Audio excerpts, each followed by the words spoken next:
It ended at 3:55 this morning. That is later than any Major League Baseball game in history. It was 6 hours, 10 minutes of playing time.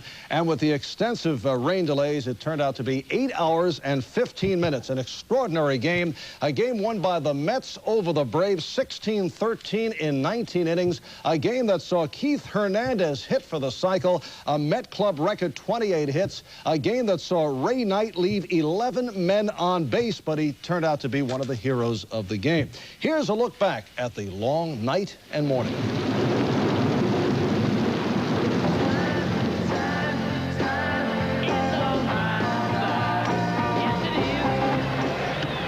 he struck him out, and he gets out of the bases loaded jam. Well, I love a rainy night, such a beautiful sight. It's coming down, the tarp's coming out, and we got another rain delay. Oh, brother. It's been a hard day's night, and I've been working like a dog. And another drive by Hernandez. If it's fair, it's a home run, and it is long gone. Well hit into the gap in left center field. It's in there and by Dykstra. The bases will be cleared, and Atlanta takes the lead 8-7. Well hit to left field. It's back a ton. Out of here. Home run, Howard Johnson. 2 out, 2 strikes on Perry. Or Harper, I should say, who just hit it down the line. Fair ball. Home run.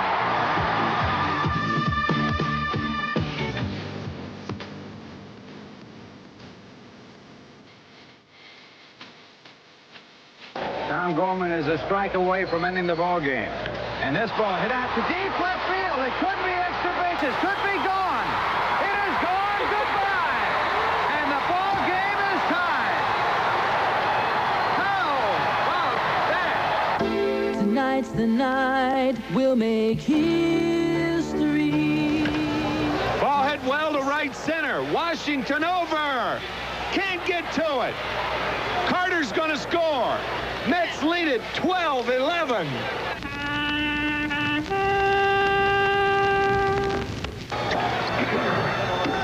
Swing and a miss. Rick Camp strikes out. And this ball game is over. How is this now for another record that was broken last night? Most runs in the 19th inning. Mets with 5 runs to set the record. Seymour Siwaff of the Elias Bureau calling that one in. And there were 45,000 fans on hand when the game began because it was fireworks night in Atlanta. There were maybe 1,000 people remaining in the ballpark when the game ended at 5-4 this morning. But no false advertising for the Braves. They went ahead, let loose with a fireworks display after the game. This the scene about 4:15 this morning in Atlanta. The fireworks, as promised, the show goes on. Braves and Mets have made it to the ballpark, we're told, for tonight's game, and they are still talking about last night's incredible marathon. Oh, it was a long night, especially when you stay out here that long and you don't win. It makes it that much more difficult to handle. But it was a once-in-a-lifetime game for me. 15 years in the big leagues, a lot of things happen in it that you didn't expect. But you know, the fans that stuck around and participated in it were great. But, you know, last night had ingredients in the game. You know, the 2-out, 2-strike home runs, especially the one by Camp. I don't think you're going to match that one with anything. And tonight in Atlanta, I'm told that, yes, it is raining. So weather permitting, will be Rick Avalon. What's with the Mets? They lose 6, then they win 6. Up, down, now they're up. And what a day yesterday for Mr. and Mrs. Ray Knight. Here is Mr. 2 for 4 with an RBI in the first game. 3 for 4 with 2 RBIs in the second as the Mets swept away the Braves. That's Mr. Mrs. was pocketing $45,000 for the growth. In a liner, and it's snagged by Ron Darling and saves a run. Then in the 6th, the Braves do it again. Tie game at 2. Ron Darling, ground ball. Paul Zavella picks it up and fires low to first base. Chris Chambliss picks it up, fires home too late as Ray Knight comes in. Give it to the Mets, 8-5. The Mets play the Reds at Riverfront tonight. 2.5 games behind the Cardinals at the moment. It presents Monday Night Baseball at Riverfront Stadium, the New York Mets and the Cincinnati Reds. This ABC Sports, who invites you to see today's Chevy, drive today's Chevy, live today's Chevy. By the U.S. Armed Forces, it's a great place to start. And by IBM. 6 in a row. Prior to that, they had dropped 6 straight. So Davey Johnson's troops are very, very high right now as they come in to begin this 3-game series at Riverfront Stadium. And it's only surprising in the sense the Mets are in the race despite the fact they are next to last in the National League in hitting, and their bullpen generally has been very suspect. Outfield of George Foster, Len Dykstra, and Darryl Strawberry. Ed Lynch, who pitched in the game in Los Angeles that opened our Monday night package in June. He's won twice since. He doesn't hurt himself, as you can see. 14 walks in 113 and a third innings. He doesn't. This is one of the things that Pete does very well. Hit back through the middle, a base hit, and it's 2-0. And Oster takes a big turn. They throw in behind him, and he's out of there. He stumbled in the sliding blocks and had trouble getting back. And that's a play you normally don't see somebody like Oster with all of his experience make. That can run you out of a big inning. Little change up away, bounded up the middle. Of course, Oster thinking maybe he can go to third, but kind of indecisive base running. Bad base running. But this is the kind of key play young Dykstra has been making for the Mets. Well, he came up early in the season. You said he's been up 3 times, hits a home run off Soto, 2-run home run. He's not a home run hitter. Gets the game-winning hit on the following Sunday, makes a game-winning catch. Price bunts down to Hernandez, and the Gold Glove first baseman throws too late, but back to first in time. So they get Price. That was a gambling play by Hernandez, I'll tell you. A different way. 3-6-4 on the sacrifice. Well, another aggressive play. Hernandez, one of the best fielders around, but you got to give the credit to Santana. Knows he doesn't have a force at second, goes back to first, knowing that Price doesn't run that well for the out. Two seeking their third straight and lead the Mets 2-0 going to the third. Tony Gwynn led the National League in batting last year. That's lined on one hop and fielded by Chapman, who throws him out. Going back to that thought, when Alan Wiggins was on, Gwynn hit 403. Knew he was going to get fastballs. Chapman to his left. Rose got a high curveball, hit it right on the line, but Chapman was there.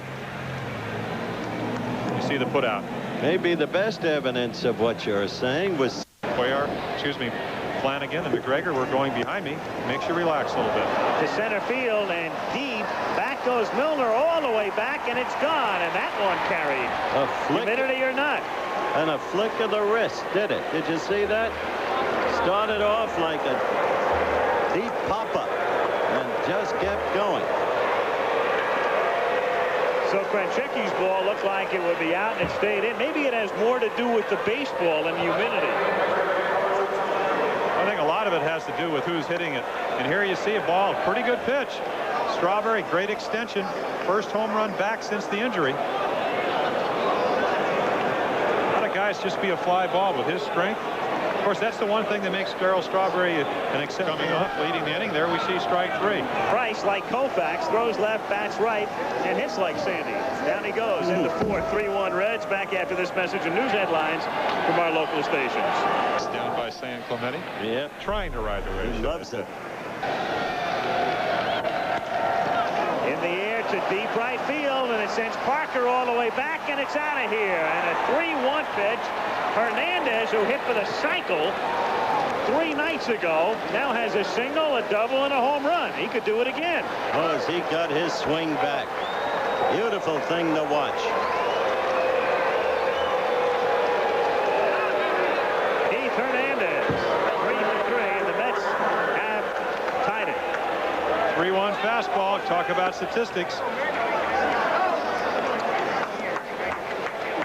Price hadn't given up a home run, as Jim mentioned earlier, to a lefty all year. Tonight he's given up 2. There is Ray Knight. Pulled a muscle, but he'll be back in the game shortly. Only out a few. And Carter is out number 3. But the Mets get 2, and after 4.5, a 3-3 tie at Riverfront. Johnson. In the air to deep left center field, way back and out of here. As Venable goes crashing into the fence. Price with 2 out here in the 6th inning gives up a home run to Johnson, his 4th of the season. And his 2nd on this Mets road trip. He hit one in Atlanta in the marathon game the other night. You know, you watch this Mets team, and it seems impossible not to think back to 1969 as you look at this again. They really get it from the most unexpected sources, don't they? At the most unexpected times. 2 out. Hojo hits it. 200 hitter. Hits it right-handed. Basic power from the left side. Santana now the bat. 1-1. Howard Johnson. Again, Ray Knight was given the job at 3rd, even though Johnson was in the lineup a couple of times last week at shortstop. With Santana on the bench as he talks to Rusty. Johnson ties the game in the middle of the 6th inning. Mets score, Reds score. Little squiver, could be a tough play as Johnson will have to hurry and just does get it. There goes to 3rd. Little cue shot spun down to 3rd, and they just do get Foley.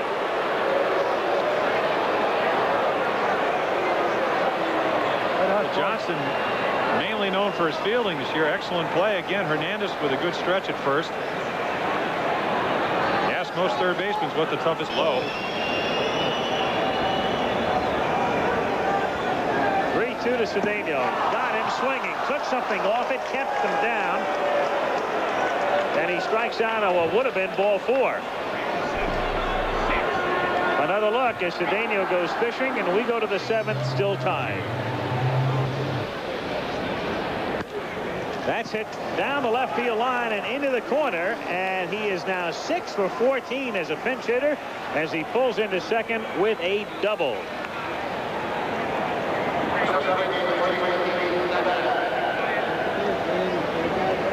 As John Franco, the left-hander, gets up, and Keith Hernandez, 3/4 of the way to the cycle, stands in. And back time in 4 nights. That homer tied the game at 3. Run out of catchers. Lenny Sakata comes in, catches the 10th and 11th, hits a 3-run home run to win the ball. 4 for 4. Hernandez with a single to center field, and Backman is being waved in. Rose lets the throw come through, and he scores. And Hernandez with his 4th hit, and the Mets have the lead 5-4.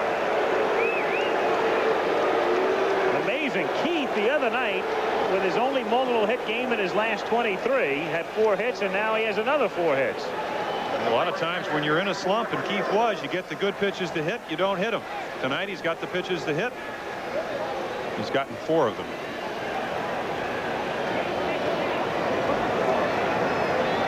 You know, Rose must be going crazy. The year of the Rose Harrelson. It's always funny to see the 2 of them standing together as Foster throws one to deep left center field, and that shades of the old Big Red Machine. Into the green seats, and it's 7-4. So Carter pointed away with a warning track out, and Foster takes him deep. Number 13 with the Mets team leader.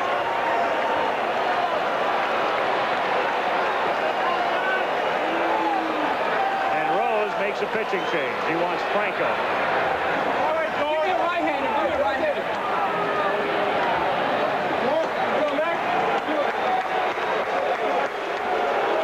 Again, and never a doubt. Just look at the outfielders. Just staring up at it. That's the way to tell. Look at the outfielders. We'll be back. The inning, but the Mets come up with 3, lead 7-4, and we'll be back after this message and news headlines from our local station.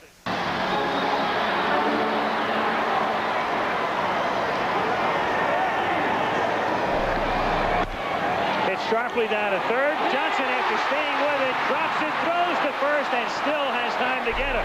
And had the wherewithal to think about first base after initially perhaps thinking about the force at 2nd as the easier play. Again, Howard Johnson going back. Fumbles the ball, but knows that Perez doesn't run that quickly. Still has time to make the out at 1st. So they settled for 1, and there was the reaction of Marge Schott. Agony at 1st on the routine grounder. Then a little bit of 5 Mets to the 9th we go. Covington, Kentucky, which is across the river. Of course he knows who he is. And Pete hits it right back off of Roscoe, and Jesse throws him out. I guess his look says it all.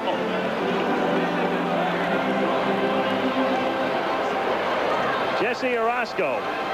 Hello. Ooh. Interesting game in the respect that the Mets showed you some variety of weapons tonight. Back after this from your local stations.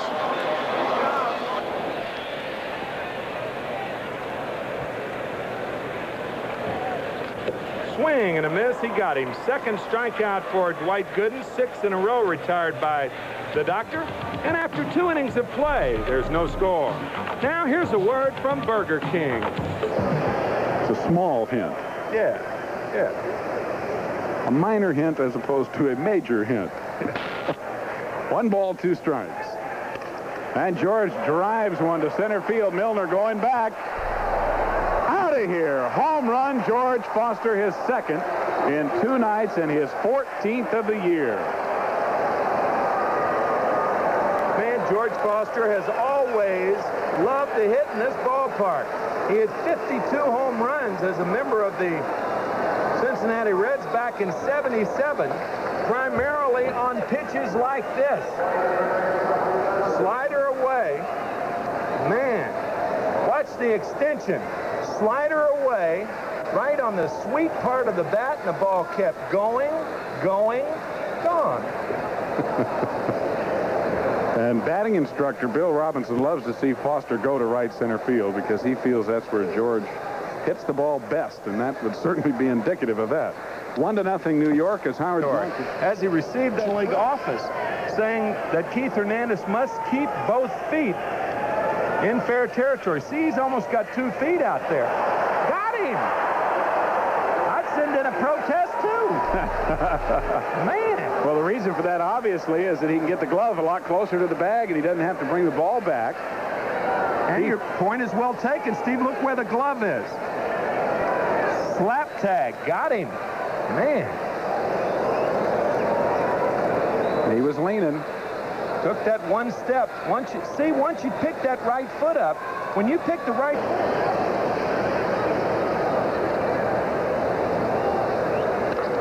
Ripped a ton down the right field line. Out of here into the mezzanine level, a 2-run home run. Soto, his 2nd home run of the game and his 17th allowed this year. The Mets lead it 3-0, and Hernandez hits his 7th dinger of the year and now leads the club with 41 RBIs. Well, Mario Soto shook off the fastball inside. He shook off the fastball away, and the 2 came down. And when most pitchers use 2, it's a breaking ball, but Soto's 2 is his changeup, and Hernandez parks it deep in right field, his 7th home run of the year. Now there it is. We're right in that wheelhouse. Hit it a ton. Way back up in there. 3-0 New York. There's Gary Carter, who takes high for ball 1.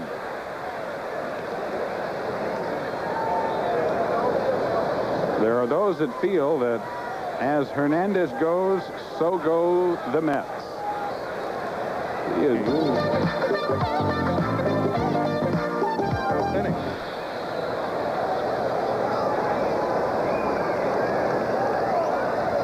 Swing and a miss. He got him. Tied him up again, Steve. 3rd strikeout for Gooden, and twice he has gotten nicely.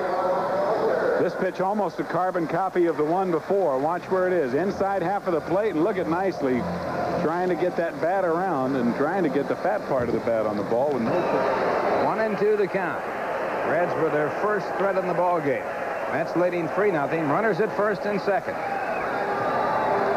And strike 3, and Gooden picks up his 5th strikeout, and he has struck out nicely 3 times. So Gooden does it. Never retires the side. No runs, 1 hit, and 2 men left. And ball 4, another walk. Walk number 6, and now runners at first and second with no one out.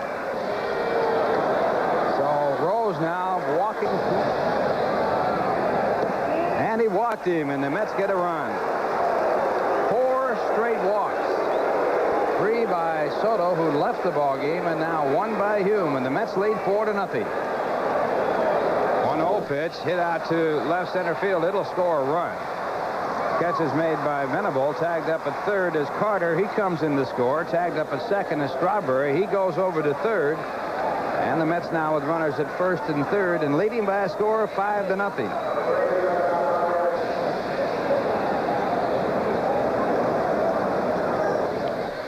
That's what you want to do. Now the batter is Rafael Santana, and he hits one to right field. Parker is there, and he lets it go by. Misses the ball.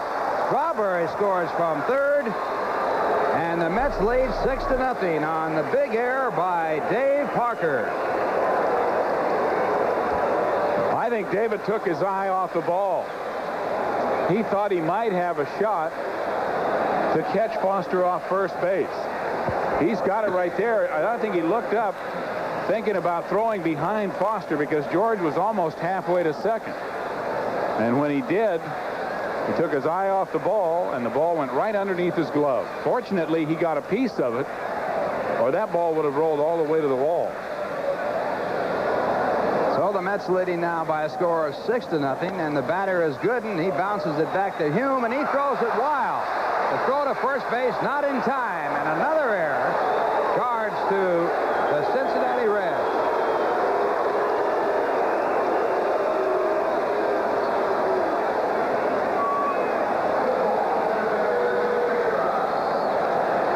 Well, the error is going to be on Tom Hume. Easy double play ball as he hit it right back to Hume very sharply, and he throws it to the wrong guy.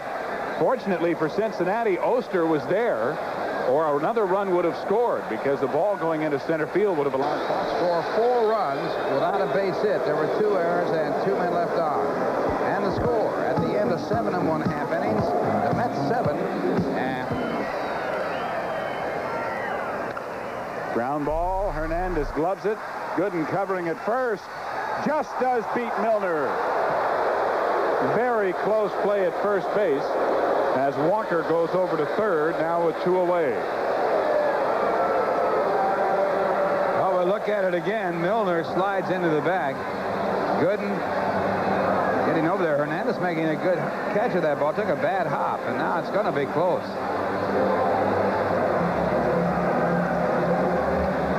Well, they say that a tie goes to the runner. Don't know if that's true or not. Now Gooden got there first. Just did beat him.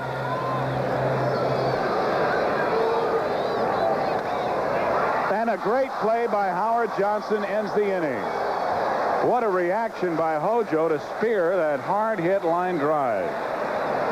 Oh, Hojo playing in, even though there were 2 out. And Rose not a bunter. At this late stage of his life, it was a great play from that position. 7-2, the Mets lead it as we go to the 9th inning here in Cincinnati. After this word, 2-2, bases loaded, nobody out. And it's ripped into right field, and at least one will score. Parker up with it. Hernandez scores. Carter coming home. There will be no relay as Strawberry goes to third, and the Mets now lead it 9-1. Foster now has driven in 4 runs on the night.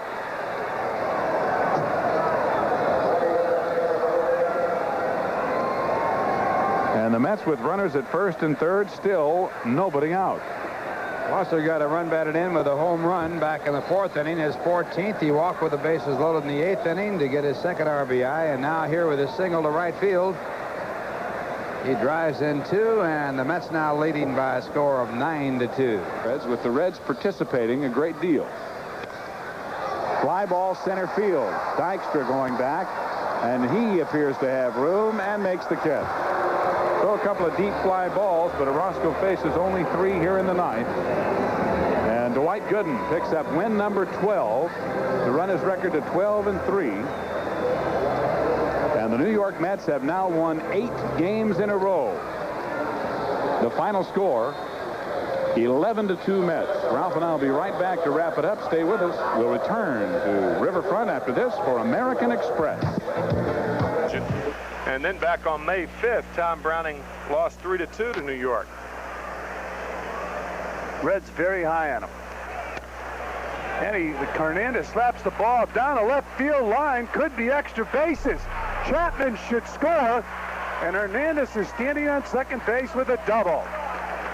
So Keith Hernandez picking up his 16th double of the year and his 42nd run batted in, and the Mets take the lead 2-1.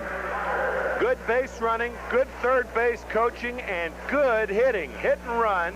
Down and away. Hernandez a little slicer down the left field line.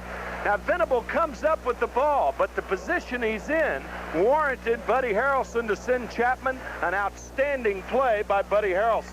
And now they're 2.5 out. That's going to be tough. Ground ball back to Aguilera. And an easy inning for Rick. He has retired 7 Reds in a row.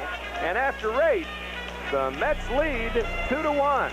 Good ball game. 6 or 7. Joe Torre. Not for long, though. Not for long. Swing and a miss. He struck him out. 3rd strikeout for Rick Aguilera, and the Mets win. What a brilliant pitching performance by young Rick Aguilera. The Mets win it 2-1 as Aguilera retired the last 10 Reds to face him. The only run coming on Dave Parker's 15th home run of the year. Line score on the game, 2-8-0 for the Mets, 1-6-0 for the Reds. And Ralph and I will be back for the wrap-up right after this.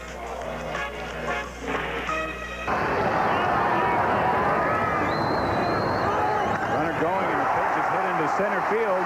Dykstra over, and a diving catch by Lenny Dykstra. To save the ball game, Len Dykstra fully extended, hauls in the drive from Terry Poole to send the game to extra innings. And you called it right, Steve. He saved the ball game with his catch. Dickie Thorne running with a pitch would have scored easily, and Dykstra making the diving catch. His head hitting that hard AstroTurf, but he holds up the ball in the glove, and that puts the ball game into extra innings. We'll be back for the 10th here in Houston, thanks to the play by Len Dykstra. 3-3 as we go to extra innings right after this. It's to Bill Doran, who was 4 for 5 on the night. He's 5 for 6, a game-winning RBI, and I do not understand it, Ralph Kiner.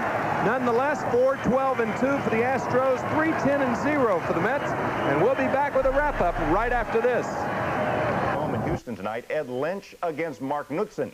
The Mets won last night's game 3-2 in 10 innings when Rafael Santana scored Howard Johnson from second with this 2-out single in the 10th. Alan Ashby had tied it for the Astros with a 2-out homer in the 9th off winner Ron Darling. And in golf, 6-5, an earned run average at 3.09. He has never defeated Houston, a lifetime record of 0. Here we go again, the second big blackout. 1977. Backman a liner up the middle. Mets tie it at 1.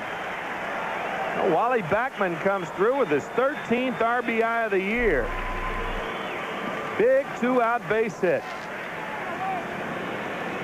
And Backman continues his strong hitting. He now has hit in 9 consecutive ball games. He drove in a run in yesterday's ball game to put the Mets up 2-1. That was with a sacrifice fly, and right here he ties the ball game with a single to center field in the 3rd. It looked out to me. There's the tag, and there's the foot on the bag. I say safe. Oh, you saw later with the Braves, and he started this Astro franchise. Line to center, and Bass can't get it. It's fine. 1 run scores. Hernandez is going to go at least to 3rd. And the Mets lead it 2-1. 2 consecutive 2-out base hits have put the Mets in front.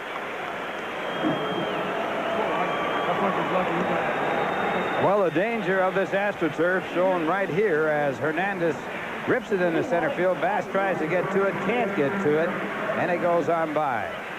Coming in to score easily is Wally Backman, and now Keith Hernandez on his way to 3rd. And he ends up at 3rd base. We'll see how it's scored. It could be scored a single and an error. It could be scored a 3-base hit. Going to be a 2 base hits, scoring 2 runs, 1 error in the game. As it backs back toward the inside part of the plate. Grounded. What a play. Hernandez, Lynch late in covering. And he made the tag. Oh, brother. And Lillis out to argue. Only guy not arguing, the first base coach. Well, the big question here is how did Keith Hernandez catch the ball? And the second question is, did he tag him? He did not get to the bag. He was short of the bag because he was short. And in a late start to first base. Now watch this fantastic catch by Keith Hernandez. He has it.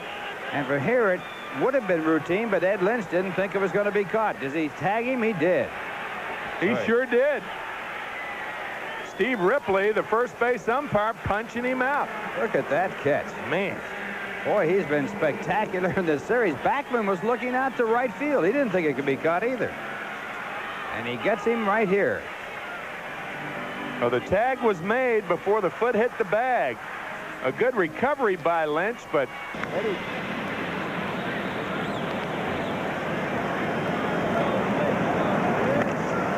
Driven to right and deep. Terry Poole into the corner, and it's off the wall. Foster heading for second, and he will make it with a double.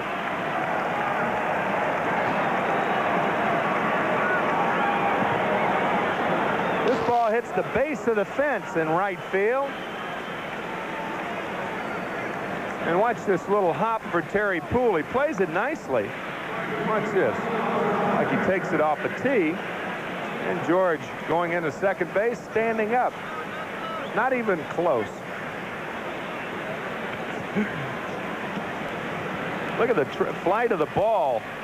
Boy, that's a great shot. Check this out. Watch that little carom. Little short hop off the fence. And Poole, a good right fielder, plays it nicely, but George in there. So a one-out double for Foster. Fifth hit for New York. And here's Howard Johnson, who rips one to center. Bass will not be able to cut it off. Foster will cruise home. Johnson holding at second base with a double. The Mets lead it now 3-1 on back-to-back doubles, and Howard Johnson is now 7 for 12 in this series.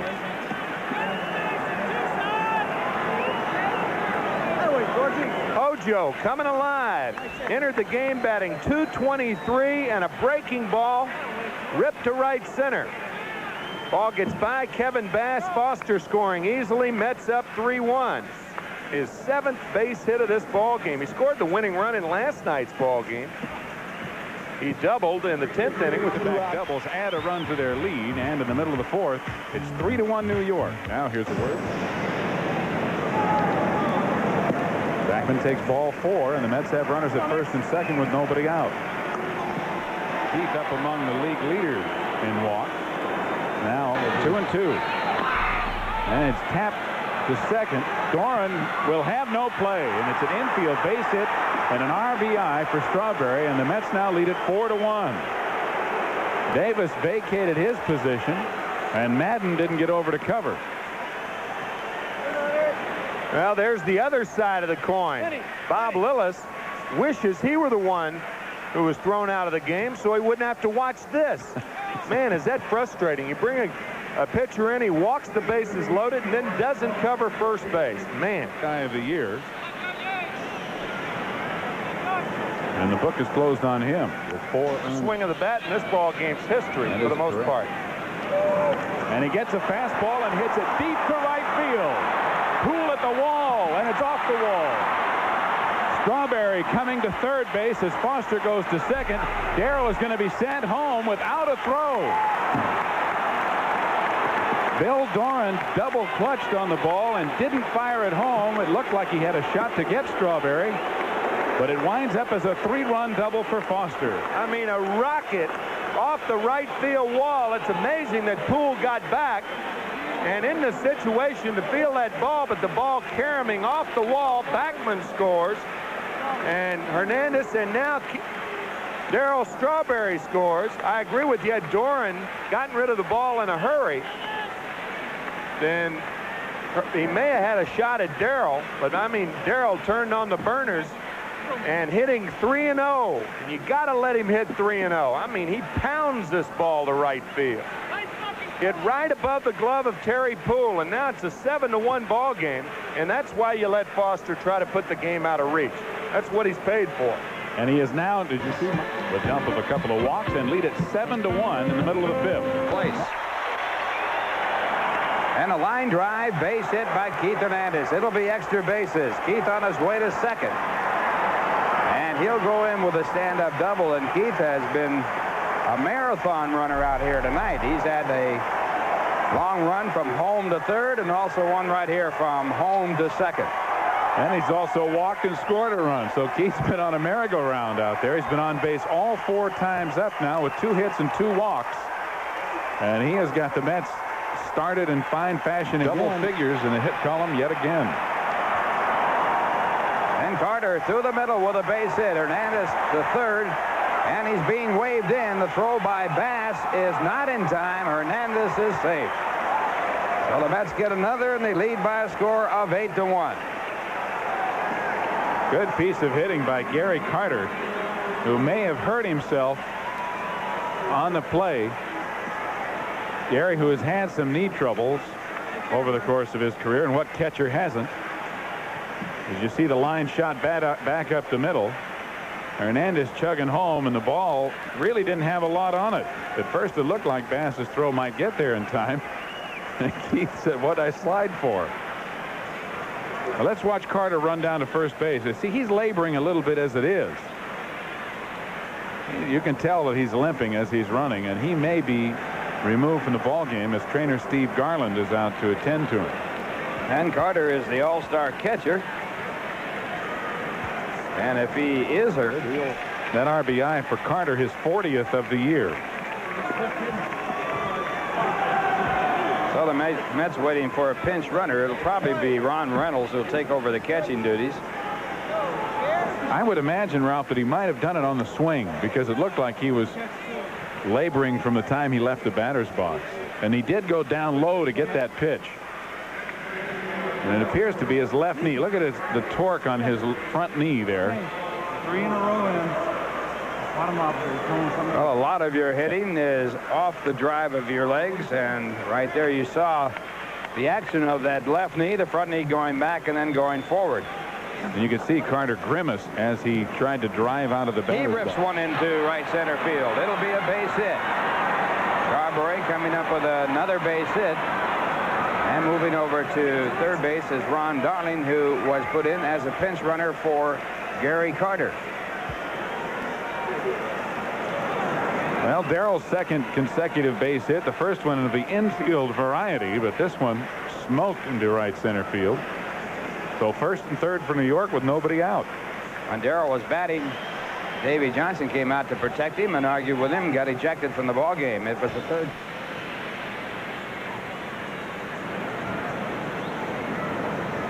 Fastball hit up the middle. It bounces off the foot. The pitcher can't be picked up by Reynolds. It'll be a base hit. Darling comes in to score, and the Mets now pick up another. They lead by a score of 9-1, and Foster gets his 4th run batted in of this game. 10. And it's punched out in the right center field. A play that will not be caught. Coming in from third is Strawberry, and Santana drives in another. Rafael Santana with a base hit to right. Strawberry scoring. Foster down to second. And the Mets continue here in the top of the 7th inning. Their 5th hit. RBI number 18 for Raffy. And he has just been a model of consistency, hitting over 300 over the last 34 games. The Mets score 3 runs. And a 2-0 count to Kelvin Chapman. And it's hit hard down to third. They'll try for 2. There's 1. And the ball in the dirt gets away. And now coming around from third to score is Reynolds. And on his way to third base is Chapman. Chapman now breaking for home. Here's the play, and he is out. So Chapman making another bad base running play. He had made one earlier in the ball game when he was trapped off at second base. Well, Well, look at it again.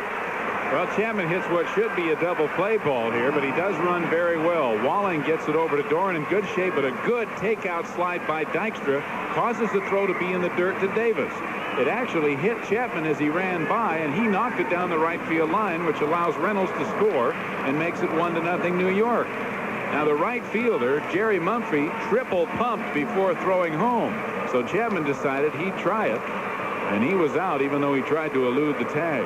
And on this play, Reynolds at second base was going back to second. He wasn't even running to third. There's the ball hitting Chapman after hitting in the dirt that caused it to go down the right field line. And Chapman tried to come home but was out. So in the inning, 1 run scoring on 2 hits. There was 1 error and no one left on base, and the score make that 1 man left on base. The score that back didn't do any good. Uncle Charlie, or Lord Charles, if you will. And Dwight Gooden strikes out the side for the first time in the ball game and is yet again in double figures with his 10th K of the ball game. 1-0 New York. We're back after this for Manufacturers Hanover. First half of the season, but it's ripped down the line, hooking foul.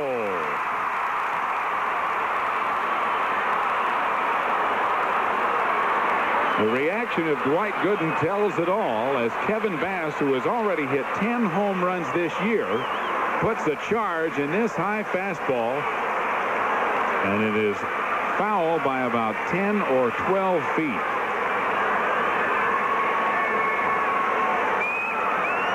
It was the 9th inning of Friday night's game when the Mets were leading by 1 with 2 out in the bottom of the 9th that Alan Ashby homered to tie the ball game. Kevin Bass almost repeated that feat. Here is the Mets dugout. All heads moving at once following the flight of the baseball. 3-2 again. And he swings at a low pitch, and he's out of there. And Gooden strikes his 8th complete game and 4th shutout of the year. He strikes out double figures for the 21st time in his career.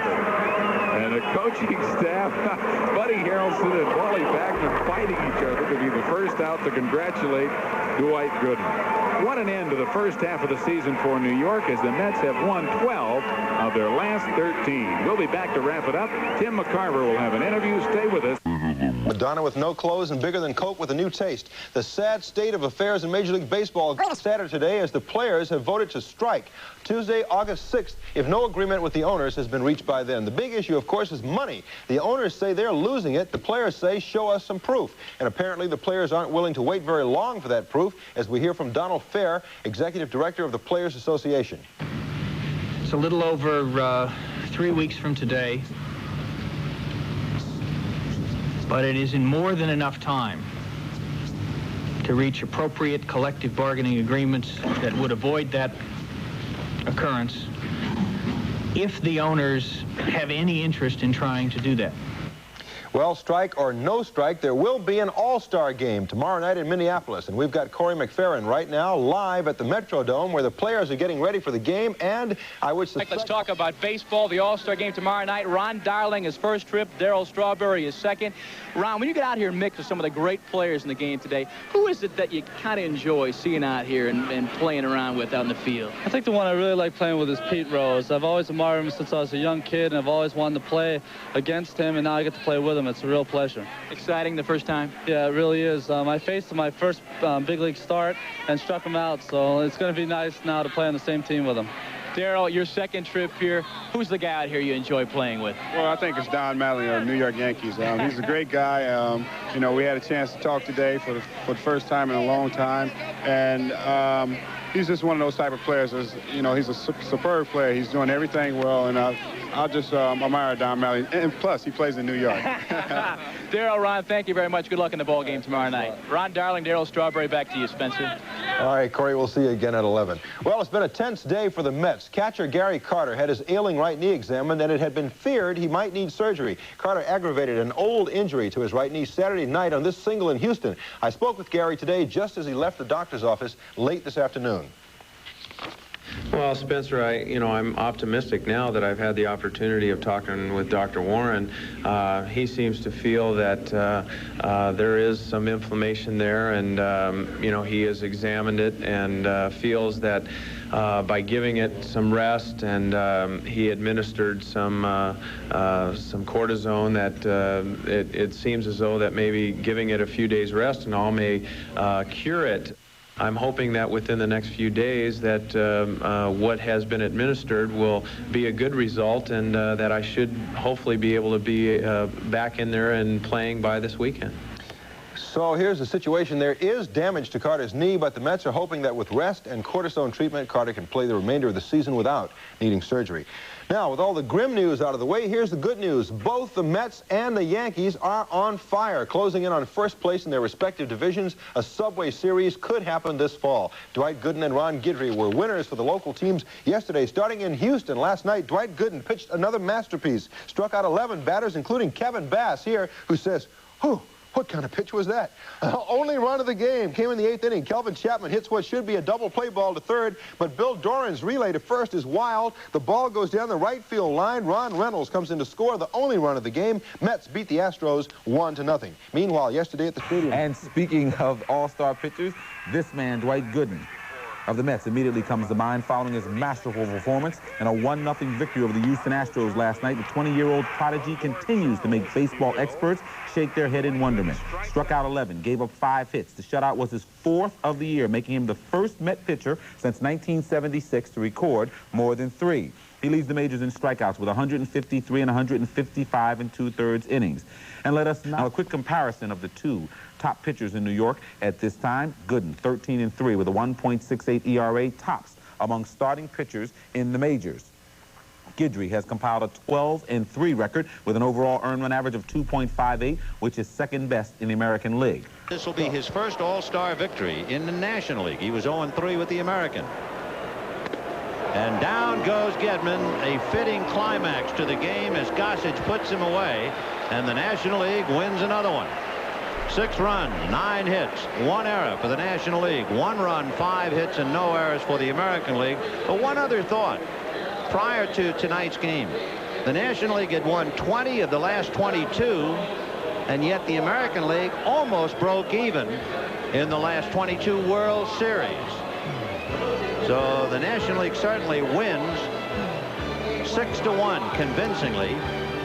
The 1985 All-Star Game has been brought to you by... And for the Mets, Ron Darling with a record of 9-2 and an earned run average of 2.52. Well, hi, everybody. I'm Ralph Kiner, along with Fran Healy and Tim McCarver, all set for what is considered to be the second half of the season. The Mets are 2.5 games back. They're in second place, trading the St. Louis Cardinals, and here tonight they're going against the Atlanta Braves. Fellow who, I guess, perseverance is his trademark, Tom Paciorek.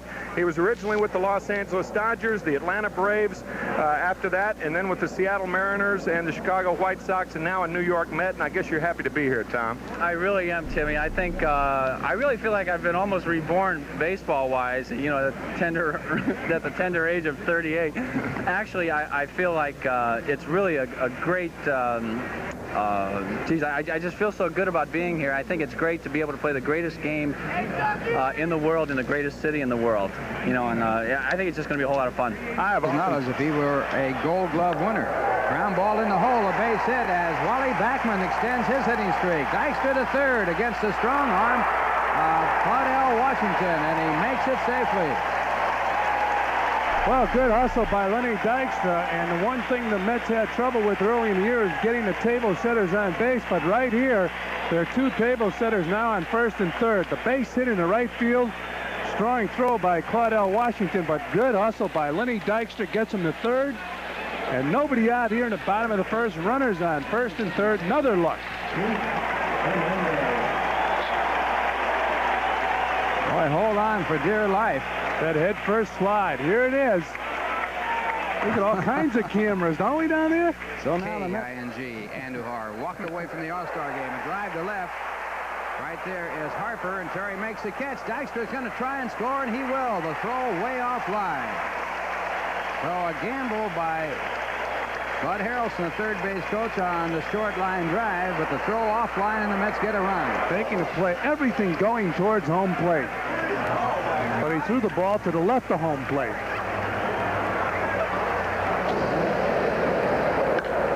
Horner hits 3-0. Fine play by Howard Johnson, and he throws it away. So Howard Johnson, with all the time in the world, after making a great stop, threw it away. Oh, Bob Horner really scorching his ball. Nice play by Howard Johnson. And then he got up and threw the ball away. But a good stop by Howard Johnson.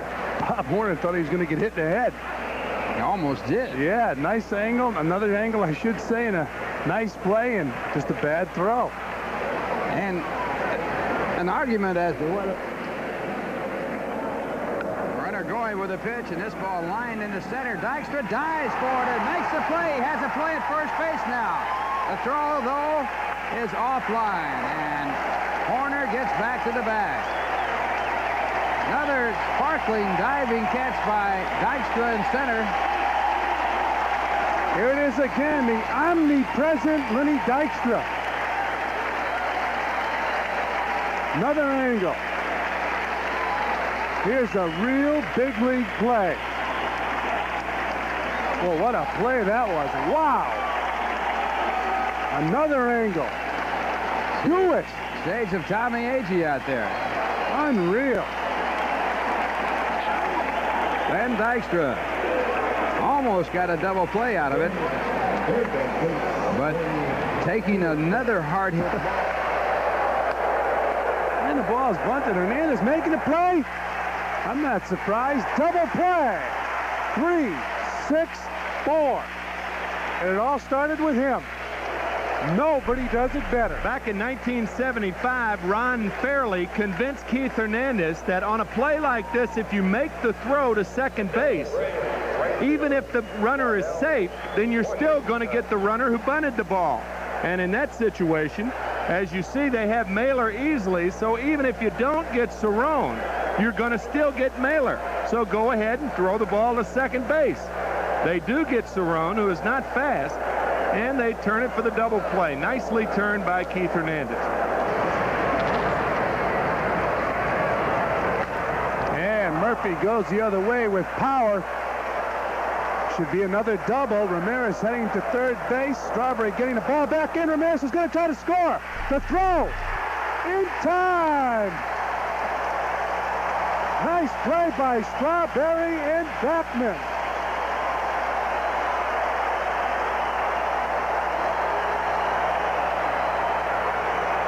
And not a good play by Bobby Wine, the third base coach.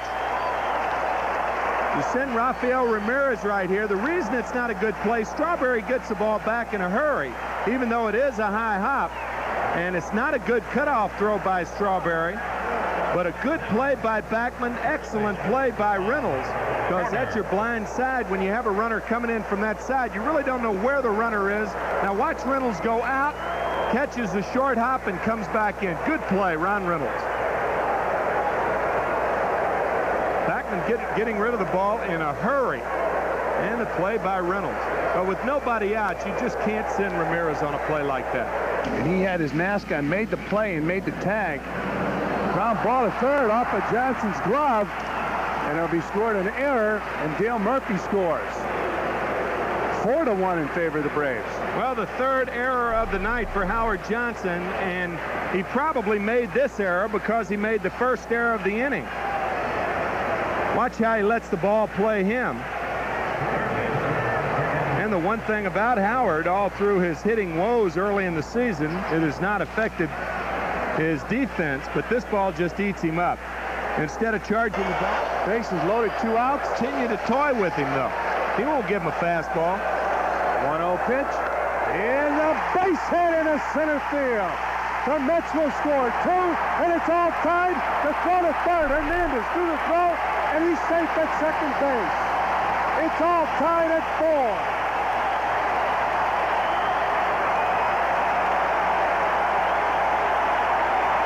Well, I'll tell you, I was dead wrong.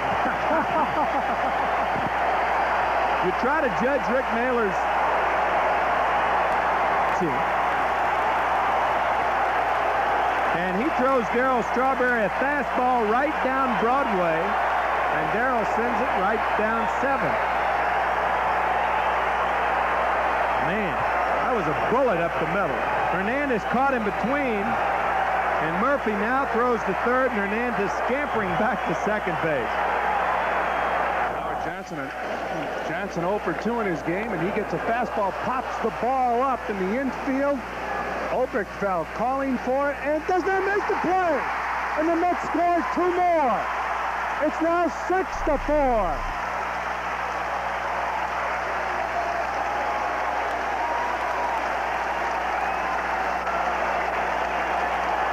Unbelievable ball game. This game is about as congested as New York traffic. This is certainly the worst ball game that I've seen this year, I'll tell you that. Oberkfell makes the call, now a peak. 2 runners score, and George Foster still on second base. Foster has got to be on third base. Johnson's got to move up. Even though the 2-run score, the Mets should have runners at second and third and 2 out. And it scored an error, and it's now 6-4. In this ball game. His second time up, he lined out with the bases loaded, and Howard Johnson throws him out. A mock cheer from the crowd. Johnson with 3 errors on the evening. Well, he's had a tough night down there. This one doesn't even take a good hop. He had to go down and get it. Fortunately did, and came up with a good throw. So 1 pitch, Dale Murphy's out of there. That's the way to go there. Howard, give him a little tip of the 2 and 2, 2 out.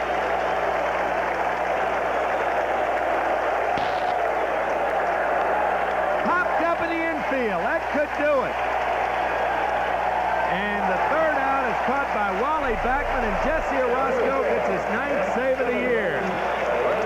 Ron Darling, in a struggling debut here in the second half of the season, wins his 10th ball game of the year. And here's the reaction of Jesse Orozco. What a job. Came back with a heater, and Jesse knows it can be caught. And he picks up the save, and the Mets win it by a score of 7-6. Line score in the game, 7, 8, and 4 for the Mets, 6, 11, and 4 for the Atlanta Braves. Ralph and I will be back with a wrap-up right after this word.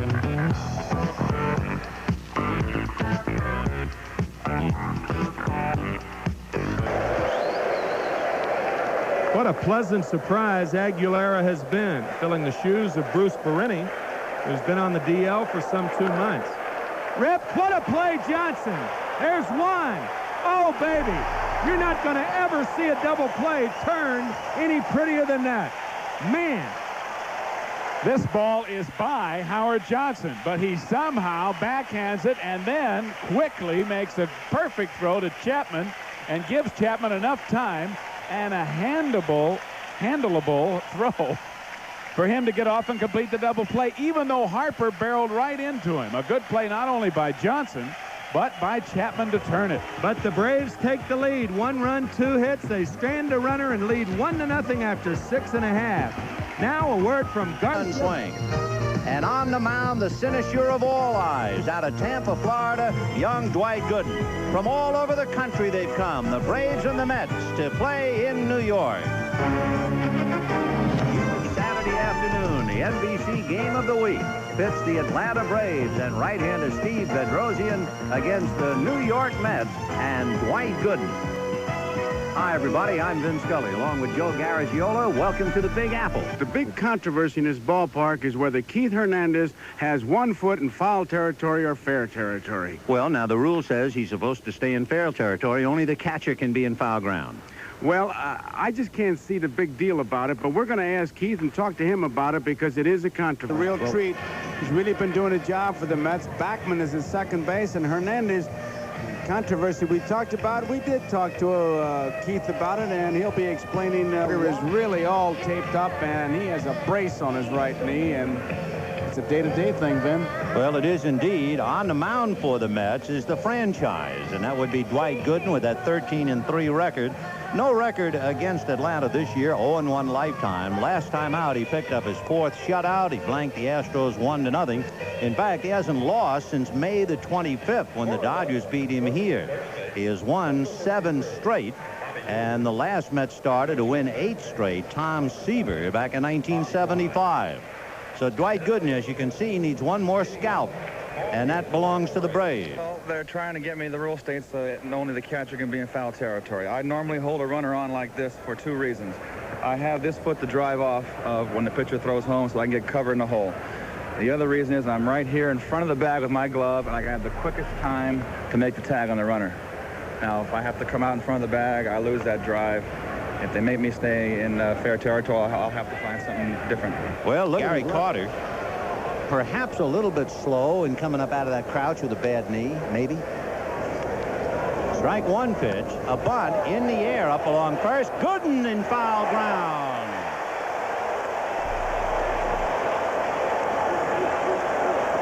He made a good play on that ball. His follow-through is what really allowed him to make that play. He saw it go off the bat, and he just broke and made a good play. And, I mean, he could have gone a couple more steps and made the play. So a fine defensive play by Dwight Gooden. Waddell Washington holding. Fastball blew him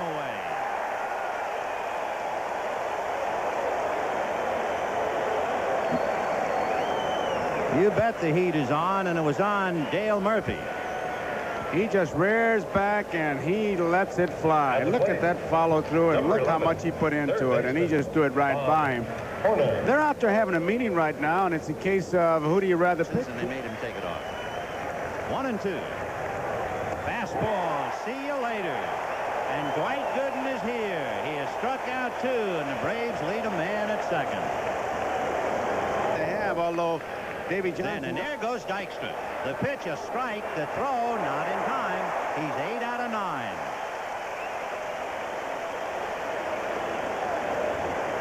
They will test Benedict behind the plate, and there's the run and hit where if you don't like it, take it, and he'll steal the base. And there's Dykstra as he's bearing down, and he's got the head down. One place to go, second base. He's not even worried about what the hitter's going to do. Little guy is certainly making his contributions. He has reached either on a hit or walk 13 of his last 14 games, and as you can see, he's a bunt back towards Bedrosian, and he bobbles and can't make the play.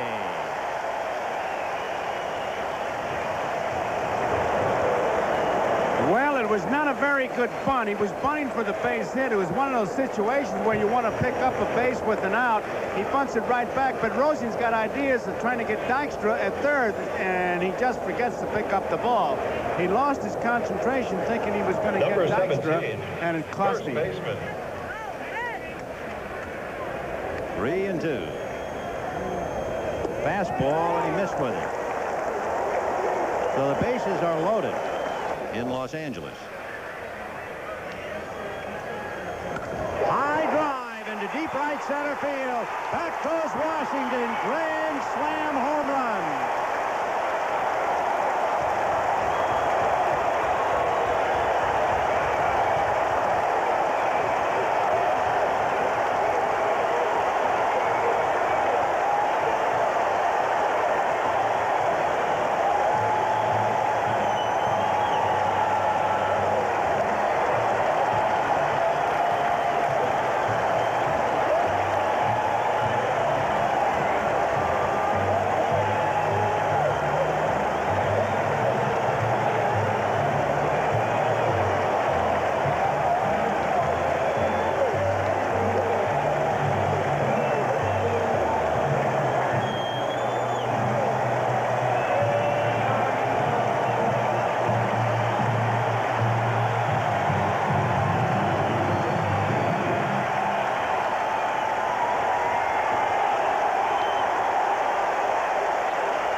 Boy, what a study in contrast. One grinning takes a bow, and the other chews his gum. And it is 4-0 New York. Goes back to his patch. catch in right field. The Mets 4 and Atlanta nothing.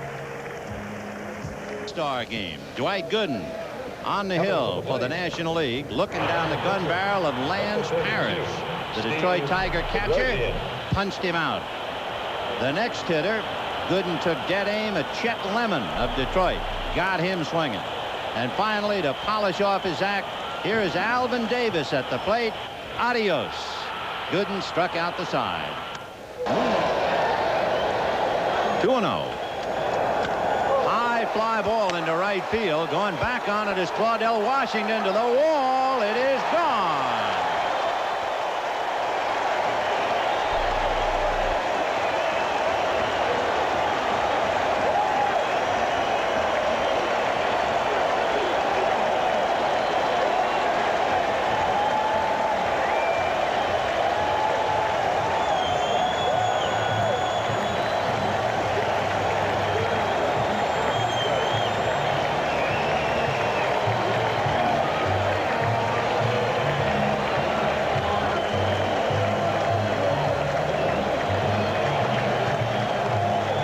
Really a batting practice fastball right in his power.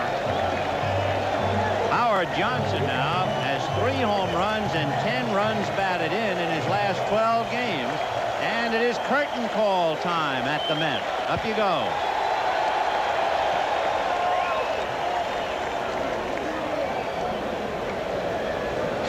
That's a whole new thing. And don't play day games and hours and old Pete. Nothing gets by him. And there goes Dykstra on a line drive base hit to right field. Over to the line comes Claudell Washington, and they are going to hold. Now they're waving him in, and the relay is high. I can't believe how far down the line Bud Harrelson left the coaching box. He started to stop him, and Harrelson was no more than 20 feet from home plate. He was right about where, here comes the throw from Claudell. Now maybe the relay, and Harrelson was just barely for a minute in your picture. He was past the where they hit the fungos. Now Dykstra sees the ball. Now he gets the stop sign right about here, but he's running through everything. Now let's see look where Harrelson is. Well, we didn't see it on that one. In the other picture, you barely get a flicker. He was 10 feet from home plate. Harrelson almost scored. There's a base hit to the left field line. Hernandez will stop at second. So the Mets are leading 7-1. And Barker is not the answer. He's given up 3 hits in the inning.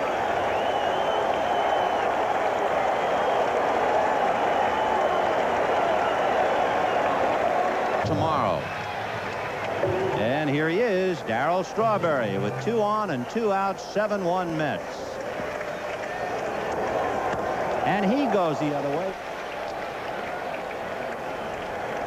0-1. And he lifts a high fly ball to deep center. Back goes Murphy, away back at the wall. He is hit it out.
Meanwhile, back at the ranch, Danny Heap takes ball 1. 7 RBIs, and the Mets lead the Braves. Hammered one.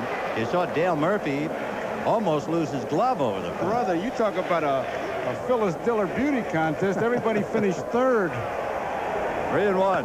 There's a drive hooking down the right field line in the corner. It is gone. Home run. Danny Heap hits it out. 11-1 Mets. If this were a fight, they'd stop it. He'll have to make a curtain call.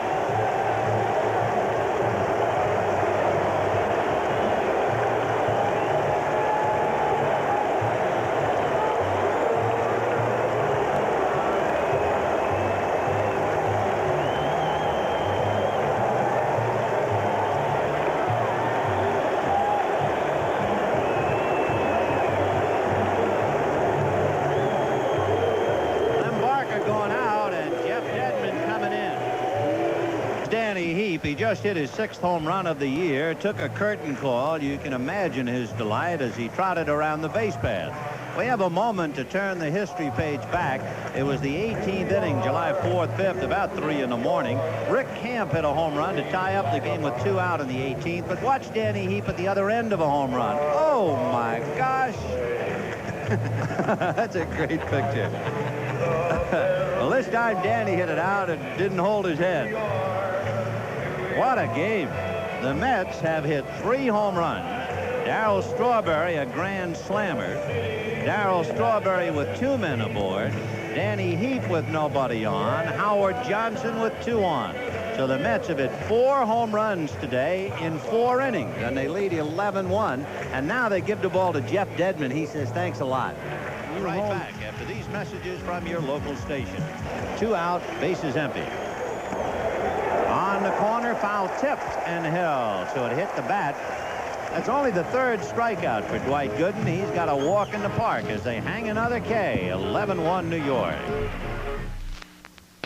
You're looking at all-star pitcher Ron Darling, who will be 25 in August. Born in Honolulu. He'd love to hang 10 on the perfect wave. What's the matter with your hand? Cut it? Oh, you're going to be able to pitch? Definitely. Okay. You better be. Long way to go. Is it bigger than the bread box? Hey, did you give your uniform to Tom Paciorek? Yeah, what uniform number are you wearing now?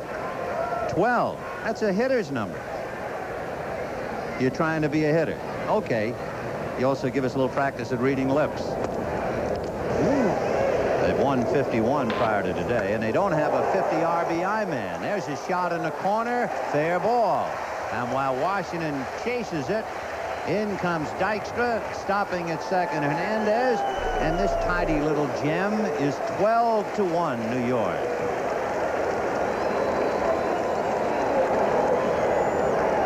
It's the 3rd run scored by Dykstra. Now batting, catcher Gary Corbett. Look at those numbers. So Dykstra's been a very busy leadoff man. A walk and 2 singles, and he's come home 3 times. 1 New York. Here's another edition of Baseball Remembered. Hit a career high, most in the big leagues this year.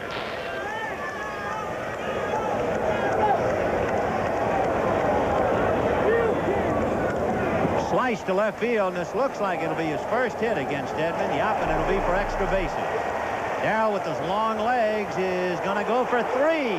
And the throw, he is in there.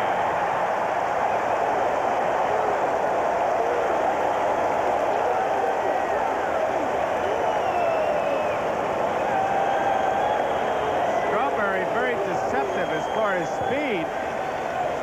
Ball works its way right into the corner. Harper, of course, was in left center field. He gets it to Harner, but not even close. Left fielder, Danny. What a day Strawberry is having. Harper did the best he could to run it down in the corner. Out on the lines. Ground ball to the hole, and it is speared by Hubbard, who throws to first in time. Boy, what a close play, because Dedman was juggling the ball. It was questionable whether he was in possession of it or not. But in this kind of a game, no argument. Johnson just brings the run in and goes to the water cooler. Hubbard makes a good throw. Dedman coming on a dead run, and you can see that ball juggling. He loses it for a moment and then makes the catch again. talk about possession. He never really and was. looked befuddled. Horner struck out and looked mad, and that was that. A shot, a great stop by Howard Johnson. Got him. Oh, what a fine play. What a tremendous play. And good plays are contagious when you got that kind of a lead. Watch this dive that he makes. Third baseman. Really leaves his feet, knows he's got a chance to get Murphy, and a perfect throw. Watch him leave his feet. Look at that. What a play. What a play. He made a big play similar to that last night, so he's really bouncing back. Last night he got a double play. In order to placate the fan, here's a drive by Hurdle, away back to right center. It's for Ashley Lauren, a home run.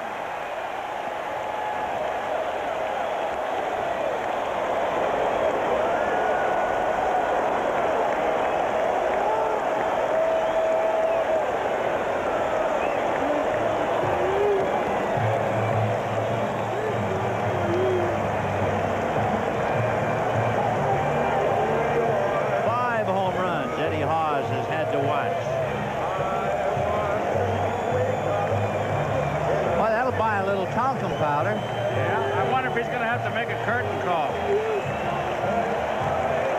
Well, Julie and Ashley Lauren, Daddy's hit one out.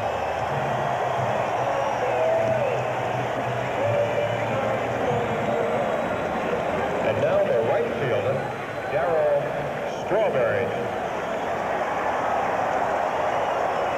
15-2 New York. A home run with 2 on and a triple.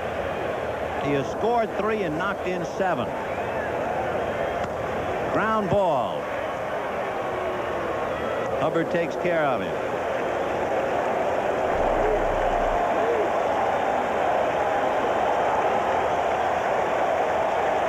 Those are the figures. That's why he means so much to this ball club. What a difference, huh? Left fielder, Danny. The light beer from Miller happy to present a check for $1,000 in the name of Darryl Strawberry to help fight multiple sclerosis. 2 home runs, including a grand slam, 7 runs batted in, and for good measure, a triple. Scored 3, knocked in 7.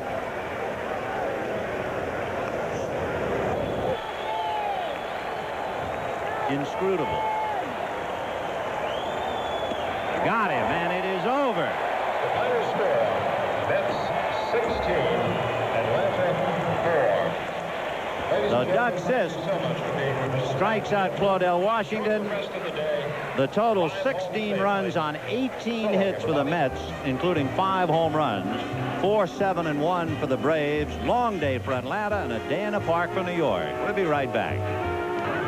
Darryl, it was simply a great year today for you, but you kept saying hi, Mom. Was it a special day for her? Yeah, it was a special day when I hit 2 home runs. I want to say hello to my mother and my wife back in California. Did you ever have 7 RBIs in Crenshaw High or on the playground? No, I never had 7 RBIs. This is my first time having 7 RBIs in my career, and it was just one of those days, Joey. When you come to the park, you feel good, you know everything's going to go right, and everything went well for me. Well, you gave us a lot of excitement. Congratulations. Well, thank you very much, Joe. And we'll be right back after this message.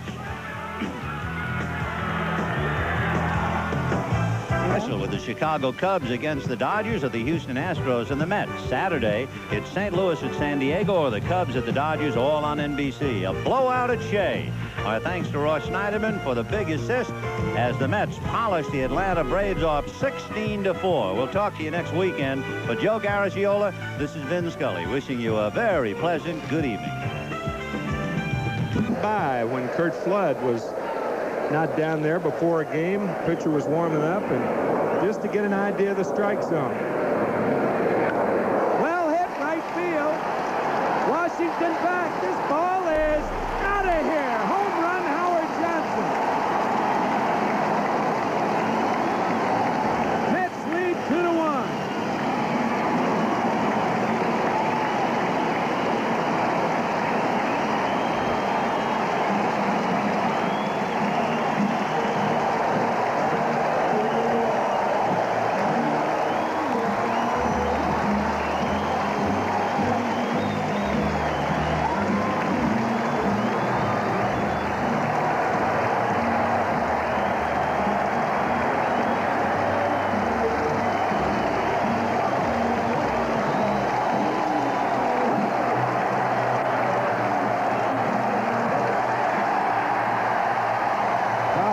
Johnson picking up his 5th home run, and don't be surprised if the 6th home run. Don't be surprised if the Braves try to trade for him. He has more than the Braves out this year. That is his 4th home run against Braves pitching this year, and he only has 6. Fastball inside to Santana.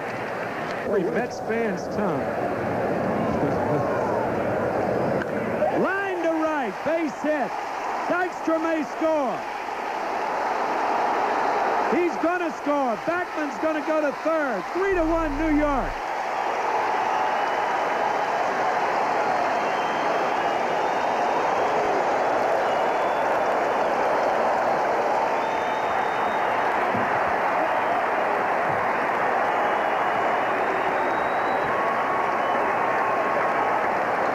Well, Wally Backman with this 3-base hit extends his hitting streak to 12 consecutive games. He's halfway to the Mets all-time record held by Hubie Brooks, who hit in 24 consecutive games.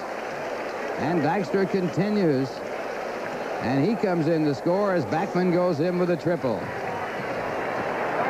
And the batter, Keith Hernandez. Infield in, outfield straight away and deep. Only one away. Line past Chambliss. Hernandez may try for 2, and there he goes. Safe at second base. 4-1 New York.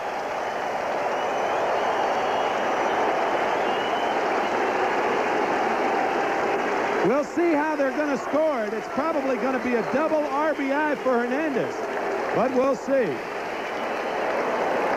Well, Keith rips it, and no real chance at all for Chambliss. He got a piece of his glove on it to slow it down. Backman scores on the play, and now Hernandez sliding in and is safe as the ball was not handled by Savella. Now here's another angle of it. Oh, a good swing. Beautiful swing.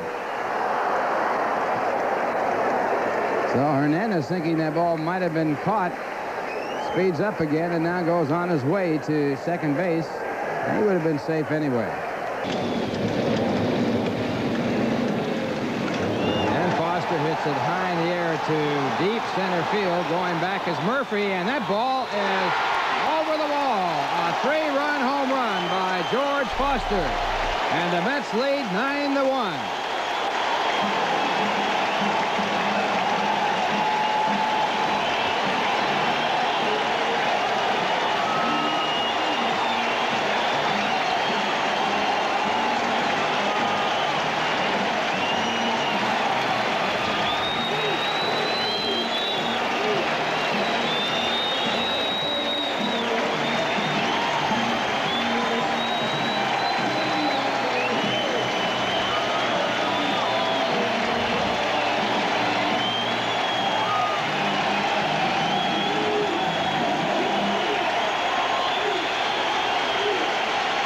The crowd waiting for a curtain call from Foster, and here he comes.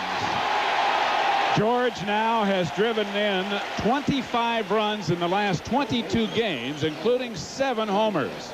This ball just kept carrying. Murphy looked a couple of times. He couldn't believe it was going to go out, and it went right over dead center field. That's a long way in this ballpark. And it hit the flagpole, and straightaway 3 base hits, and they leave none. And the score at the end of 5, it is the Mets 9 and the Atlanta Braves 1. Now here's a word from the good Olds guys. 4 base hits, no errors, and nobody left. And after 6.5, it's 9-7 New York. We'll be right back right after this word. Rip to right. This is going to be at least 2. You talk about in a groove. Keith Hernandez is locked in, brother. His second double of the game, his 3rd hit of the afternoon.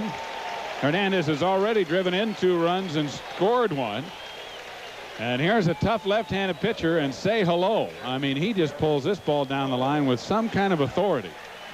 When Keith is going as well as he's going right now, it makes no difference whether there's a left-hander or a right-hander out there. And you said, let's look at it again. Zuvella way in the hole, and that ball was a rainbow. Took a long time to get there. And Keith waiting until Zuvella released the ball, put his head down and chugged over to third base to beat the relay back from Perry. Let's see if Perry's foot's on the bag. Looked like he pulled it off, didn't he? Yep. But it is. And they got him. Factor. Ball hit well to center. Murphy back. Can't get it. Carter's going to walk home. Strawberry may try to score. Here he comes. And the relay throw is dropped. 5 RBIs for Foster. Mets lead it 11-7.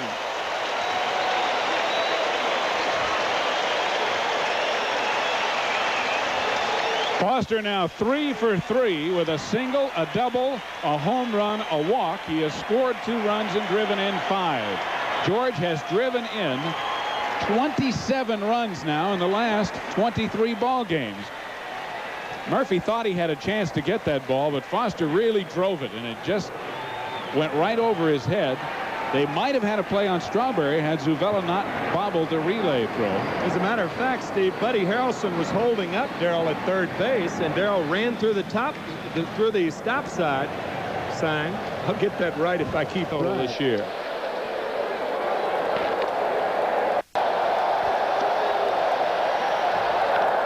Base hit center field.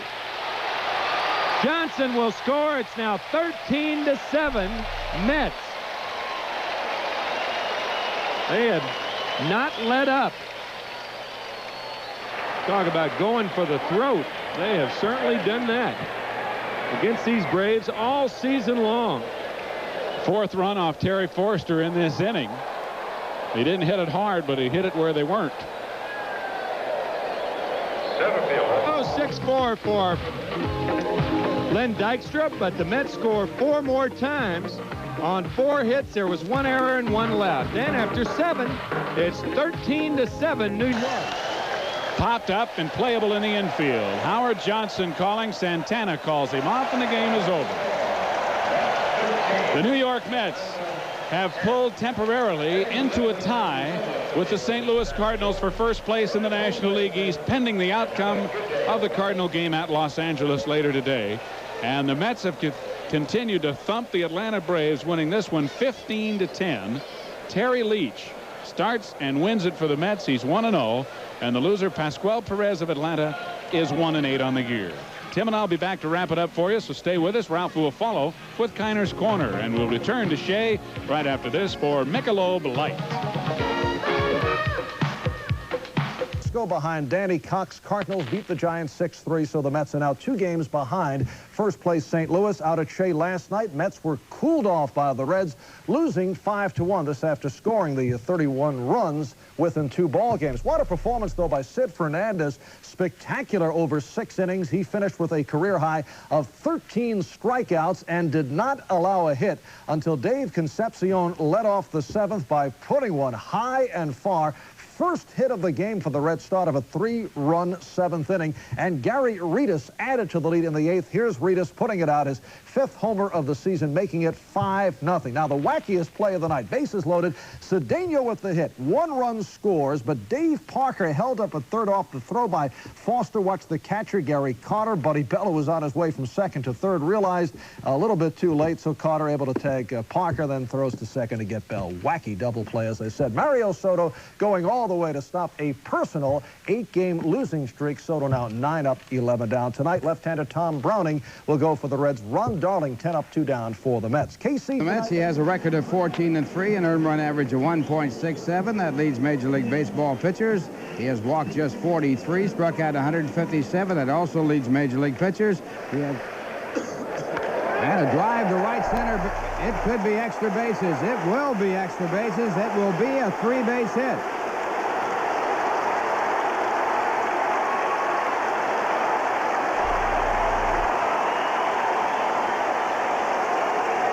Backman tripling into right center field.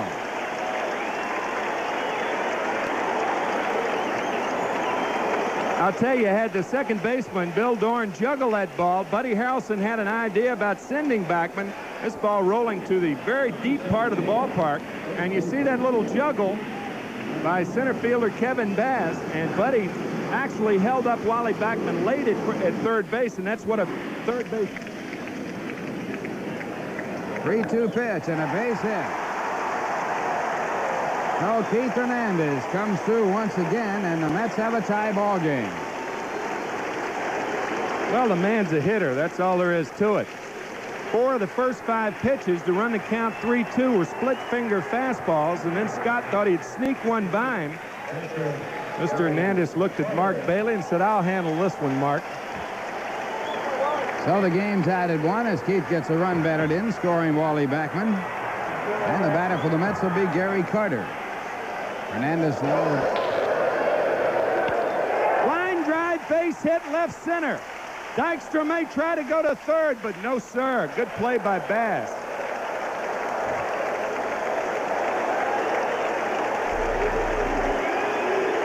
Second consecutive hit for Backman. Backman gets on top of this one, drills it into left center field, but Bass over to cut it off, and Dykstra wisely holding at second. So Backman now 2 for 2 in this game with 2 You strikes. got to think about it, huh?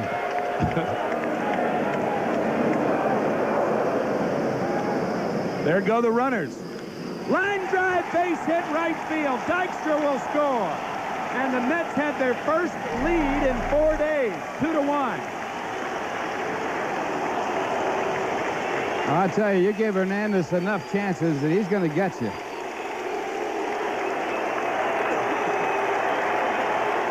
There the runners go, and Keith pulls the pitch right down into right field. No trouble at all for Dykstra to score from second, and it allows Backman to get over to third. So a runner now at third base on the base hit by Hernandez. The Mets leading 2-1. And the batter coming up is Gary Carter. I'll tell you, In those days, though, they went the complete game. That's true. Hernandez with a great stop. And Doctor covers, and there's one away. Keith does it again.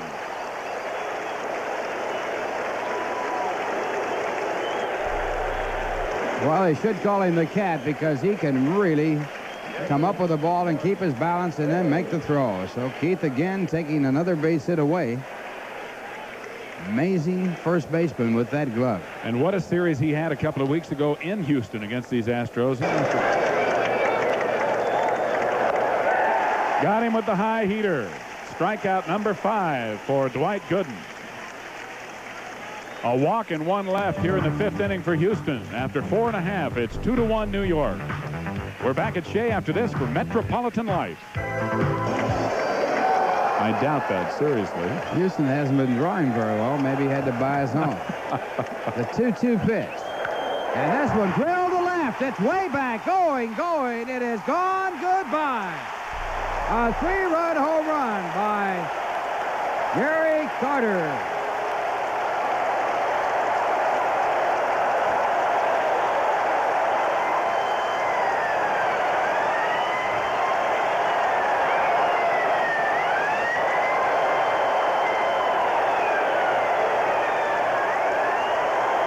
Well, so much for not having hit a home run in a month.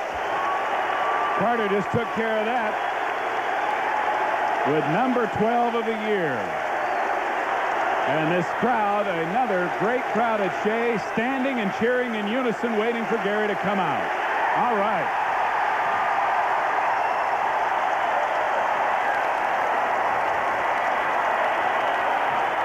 That's leading by a score of 5-1.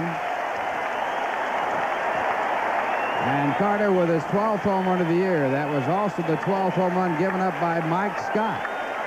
Boy, that ball right in his wheelhouse, about belt high over the plate, and Gary took care of it in fine fashion. I mean, it got out of here in a hurry, and it was hit high on top of that. He really powered that ball, and that has to make him feel good, battling that sore right knee and all. And the score at the end of 5, it's the Mets 5 and Houston 1. Now here's a word from the Bell Atlantic Yellow Pages. Glenn has 5 home runs overall, and he rips this one to right center. Dykstra. Did he make the catch? No, sir. And he hit that fence hard. Strawberry retrieving the ball, and Davis may try for an inside the Parker. The throw safe at home. Inside the park home run for Glenn Davis. And Len Dykstra is hurt in center field. Looks like he hit his head on the fence, Steve. Yeah, and down at the base of the wall there is no give. And Strawberry and Hernandez are out there. They're trying to get him to stay down, which is a good thing to do when someone that possibly has a head injury. He hit on the warning track diving for the ball and slid on the gravel surface into the base of the fence. Up high on the fence, you've got some give, but down along the base, it is extremely hard. And he hit his, it looked like he just hit his head sliding in there. Dykstra put his left hand up to his right ear and looked at it as though he felt like it may be bleeding. So I would think the impact was on the right side of his head. Davis really drove this ball to almost the deepest part of the park. Now look at Lenny try for it valiantly right over the top of his glove, and then he slides into the wall. Ooh, his hand hit first and then his head. And he is obviously stunned. It looked like he looked up for a second, but then his head went right back down to the ground as if he had no idea where he was. A valiant effort. And oh man. They've just, you heard the crowd's reaction as what you just saw at home was shown on the Diamond Vision screen here. Lenny shaking it off, and apparently his neck and shoulder and head seem to be all right. I don't know whether he's going to stay in the ball game or not, though. One more look at it. He lost his footing a little bit at the last minute. He stumbled, and that's what caused him to fall, and it looked as if he fell. It's one thing if you dive and you're under control, but when you're out of control and you go down, you don't have an ability to protect yourself. But apparently he's all right. Let's look at it in regular speed rather than in slow motion, and you can see how hard he hit. I mean, he stopped instantly. Yes, sir. And it was the right side of his head. Lenny appears to be certainly dazed. His right shoulder. That was a straw 3 right there. Straw 3. Watch Big Johnny almost punches him out. Well, we didn't see it. Close pitch. Well hit to right. This might be out of here, and it is. Home run, Mark Bailey. Second home run of the inning, and now the score is 5-3 New York. Home run number 6 for Mark Bailey. Now has a 5-game hitting streak over which he's hit over 300. And I mean, he got all of this one. He popped that one. Whew. Was the gap. 2 runs on 2 hits and none left. After 6.5, it's 5-3 New York. Now here's a word from Garcia Vega. And 1 left. And at the end of 7, it's 6-3 New York. We'll be right back right after this word from Mayer. He did that opening day against the Cardinals.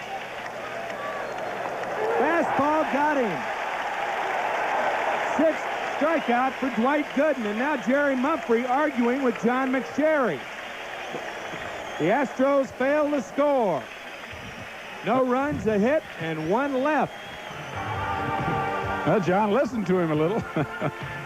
New York as we go to the 9th here at Shea after this for Nissan. And he skies this one to short right. Backman out on the edge of the grass, and it could be history. A 1-2-3 9th inning, and Dwight Gooden picks up his 9th complete game of the year. His record now 15-3, and in his last 12 starts, the doctor is 9-0. The Mets break their 3-game losing streak, taking the first of this series against Houston by the score of 6-3. The losing pitcher is Mike Scott, who is 9-5 on the year. Tim and I will be back to wrap it up for you. Stay tuned for Ralph and Kiner's Corner to follow the ball game. We'll be back at Shea after this word for Bud Light. Superior height takes it, and the inning is finally over. But 4 runs score on 4 base hits, including a 3-run home run by Bill Doran. It's 4-4 as we go to the bottom.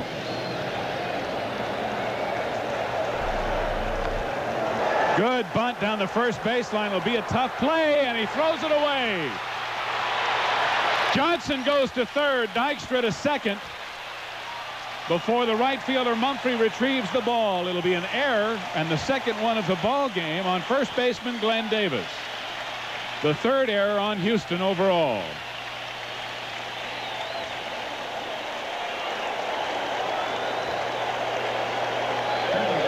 Well, the sacrifice is successful.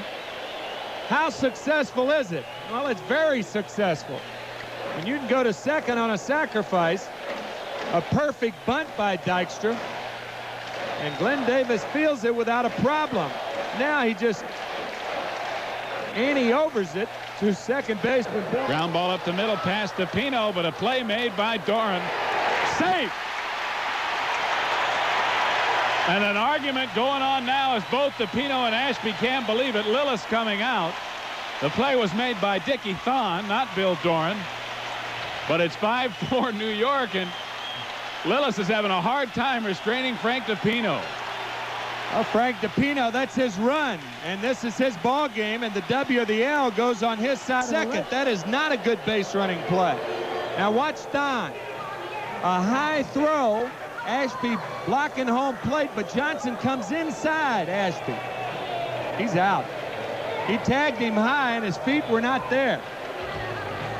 My call, he's out. What's your call?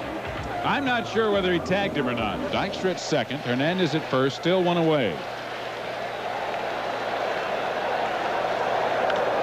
Yeah, well hit to right field. Mumphrey won't catch up with this one. Dykstra will score. Hernandez. Third. Carter going to third. 2 runs are in.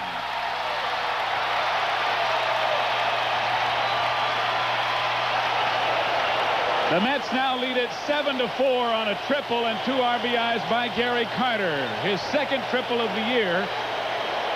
And Carter now with 46 RBIs.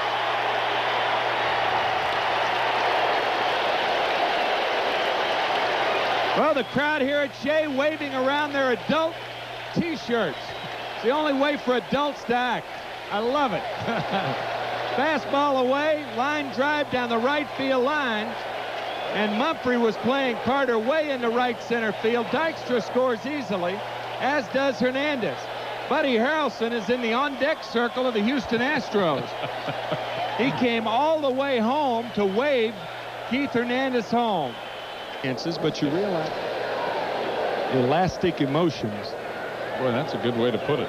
You have to have elastic emotions. Well hit to left. A line drive deep and out of here. Ray Knight, a 3-run home run, and it is now 10-4 New York. And the 50,000 plus are loving it.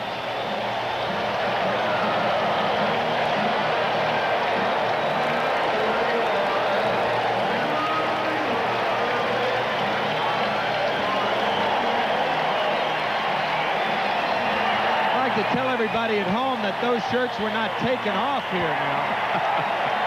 They were given to everybody before the ball game. I don't think I've ever seen it. This looks like a Miami Dolphin football game. Well, some years ago in the mid-70s, the Pittsburgh Steelers had the terrible towel that they would wave during football games in Pittsburgh. Well, a slider on the inside part, and it just kind of was lazy right in that hitting zone, and Ray Knight hit that rope to left field. I mean, he scalded that ball. 4th home run for Knight, and he has now driven in 21 runs. And Frank DePino's out of the ball game. He eighth inning, picks up a strikeout, and the Mets still leading it in the middle of the 8th, rather comfortably at the moment. Get rid of it in a hurry. So for the 3rd time tonight, the Mets start the inning with an error, and Backman follows with a single to right field. Dykstra will hold at second base as Jones got to the ball quickly. And it's 1st and 2nd with nobody out. I think it's for 4. As you see, 2 singles and a big 2-run triple. Ripped down the line, fair ball. 1 run will score. Backman heading for 3rd. Carter going into 2nd. And it's 11-4 with runners now at 2nd and 3rd. Carter picks up his 3rd RBI of the game.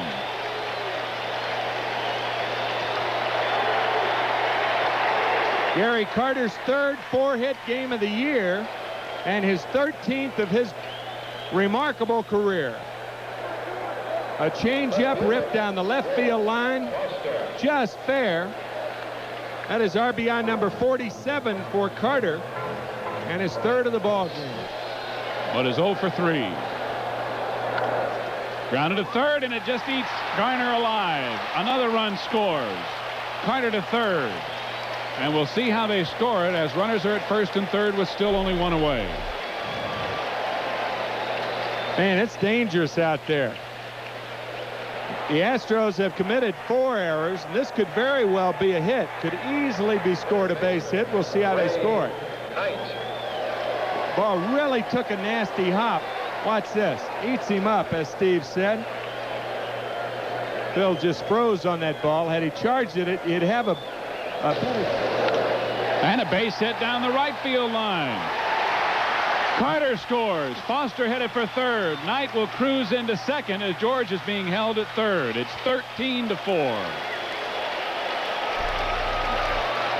I do like weekends. Yeah. Ray Knight now with 4 RBIs on the night.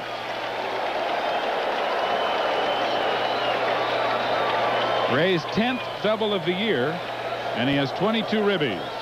Well, this is a good piece of hitting by Ray right there. After the home run his last time up, he just hits the ball down the right field line, goes with the pitch. Still only one away, runners at second and third. And he rips one down the line for a base hit. 2 runs will score. Paciorek going to second. 15-4 New York.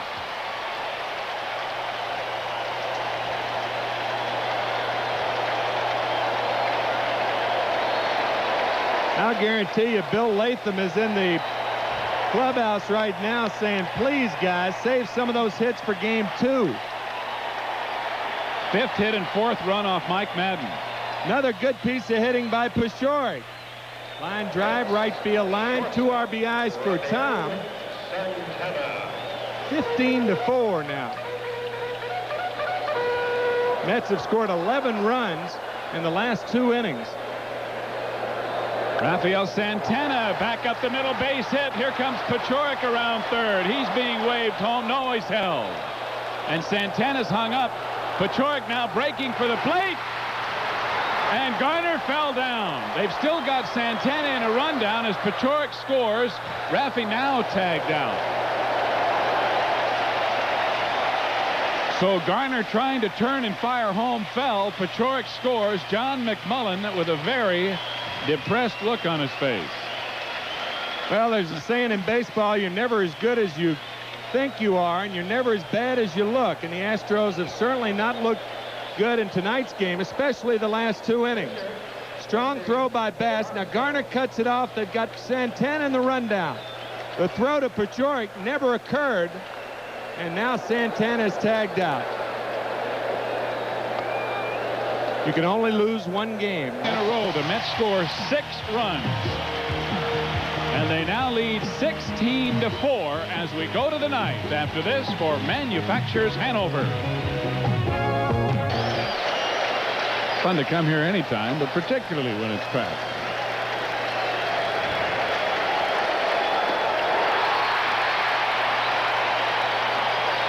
Jesse Orozco works the final 2 innings, striking out 3. As Houston leaves 2 aboard here in the 9th inning and fails to score. The Mets pound the Houston Astros in the first of this doubleheader, 16-4. Roger McDowell is the winning pitcher. He is now 6-4 on the year. And Frank DePino of Houston takes the loss. He is 1-6 on the year. Tim and I'll be back to wrap it up for you. A news update follows after this word from Nissan.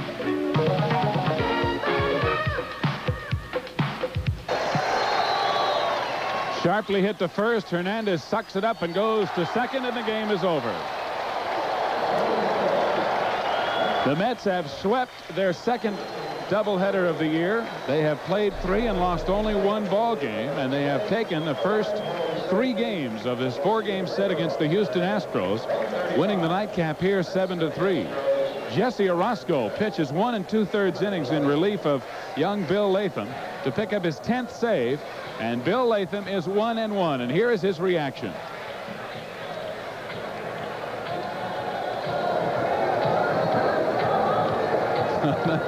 Pretty cool character. He's a little too calm for his first major league win, isn't he? Well, he probably knew they had him all the way. People who graduate from Auburn are very highly intelligent. They take a calm approach to everything. Well, he certainly did there. Yeah. Charles Kerfeld, in his first major league start for the Houston Astros, is the loser in the ball game, having given up 6 runs through the first 3 1/3. So the Mets sweep it 16-4 in the first game, 7-3 in the nightcap. Tim and I'll be right back to wrap it up for you. Ralph standing by. Nice first game, then this is some of what you were looking at. Ripped down the line, fair ball. And he rips one down the line for a base hit. 2 runs will score. Paciorek going to second. As the Mets rip 15 base hits on the way to a 16-4 romp. Then in the nightcap, the view from that mound back there looked completely different, especially for Mets rookie left-hander Bill Latham.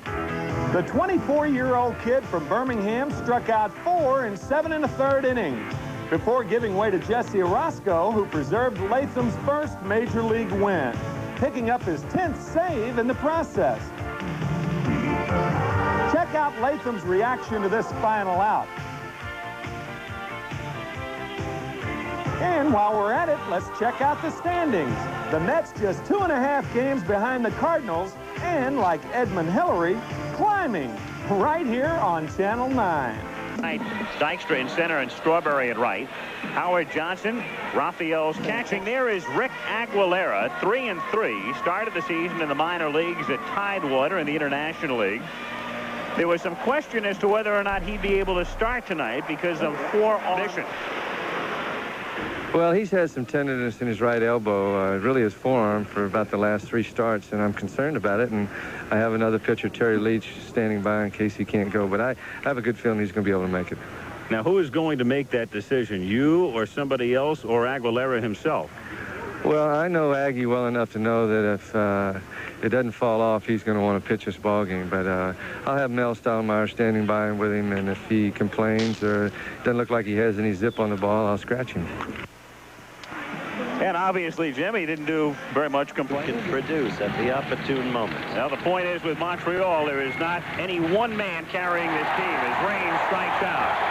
So Aguilera, who was a big question mark prior to the game. In fact, this morning in the game story in the New York Times, they had him scratched. You see just a little slider that Raines thinks is a fastball. 3-2 pitch to him is called strike 3.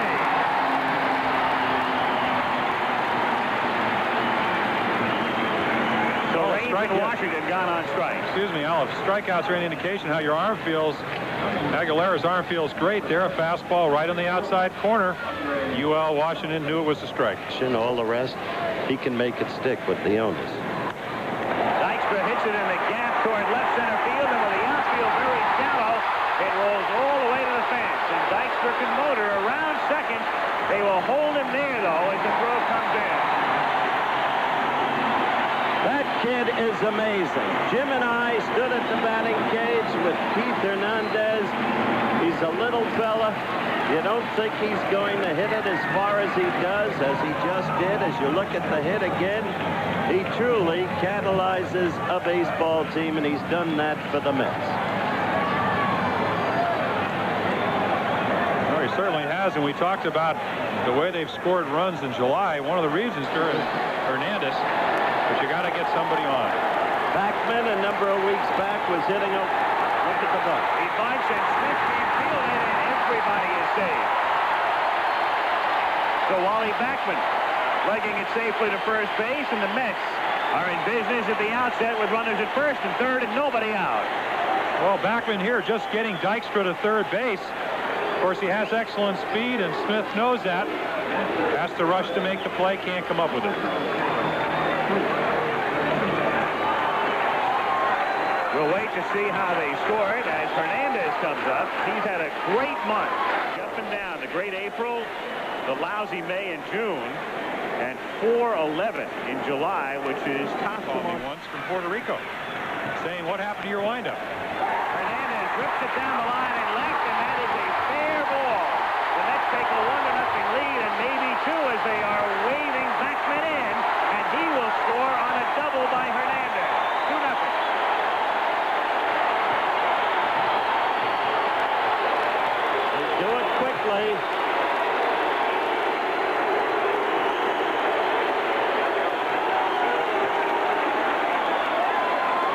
fastball out over the plate. He goes right with the pitch, and that's why he is such a fine hitter. Well, that's the kind of pitch, Howard. If you try to pull it, you hit a ground ball to second, you get a run in, but you have 2 outs in the inning because it's a double play ball. So a man you can move around and lines it right back to Smith, who's angry that he botched the bunt and fires it down to the ground in disgust. So he misses the easy play and makes the hard one. Just a good fastball. Hits it not that hard, but right at him. It's kind of a reflex play. And it's 2-0. Back after this message and a word from our local stations. Expos and the Mets. Gary Carter going to New York. The Expos got those men, and that is how they are faring right now. 3 of them with a big club, and the other, Floyd Youmans, had been up briefly and is pitching now at Indianapolis again. And there are the numbers for Gary Carter, as it has turned. He's got a good swing, quick bat. Watch him. Hits that one on a hop, and Backman gets a break because the mound floated up and throws him out. If that ball doesn't hit the sloping part of the mound, it probably goes through. But it takes a nice, convenient hop, nice enough for Backman to get there. Backman to his right. As you said, Al, if the ball doesn't come up, the ball's into center field. Knows he has plenty of time, sets his feet. A lot of times it just takes your mind off maybe the game and makes you feel less distracted. Good breaking pitch on 0-2 to strike him out, and that's 4 for Aguilera. Well, he's kept the ball down. He's changed speeds. A little bit off his slider. Again, when you see that picture, it's not where we're in the bottom of the 6th inning. And Strawberry goes, and he hits it into left field for a base hit. And since Strawberry was going, he can move all the way to third as the throw comes into second. So a nice job by Danny Heath to keep fighting off pitches and stay alive. And he's rewarded with a single to left. Well, it's defensive hitting, but he knows he can't go out and try to hit the long ball. Just looks like a palm ball away, just serves it to left. Third baseman,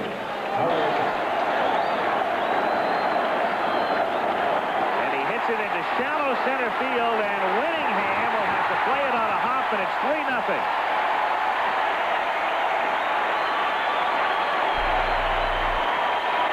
So Johnson with a single to center, and the Mets lead 3-0 with 2 out in the 6th. Well, Johnson tries to break it open, tries to go out and get a ball on the outside part of the plate and pull it, hits it right off the end of the bat, loops it into center field. As Branch Rickey always said, luck is the residue of design. The Mets with a victory.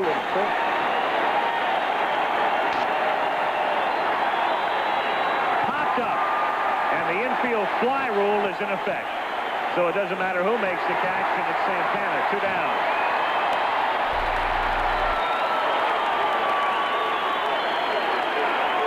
A big, big out. Now, UL Washington is due up. Let's see.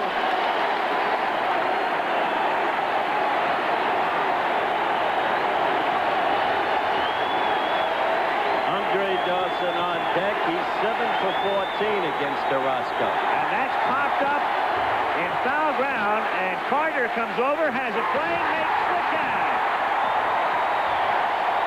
Great job by Orozco, and as the Expos return to sign in the 8th. It's still 3-0 New York, and we'll be back after this from our local station.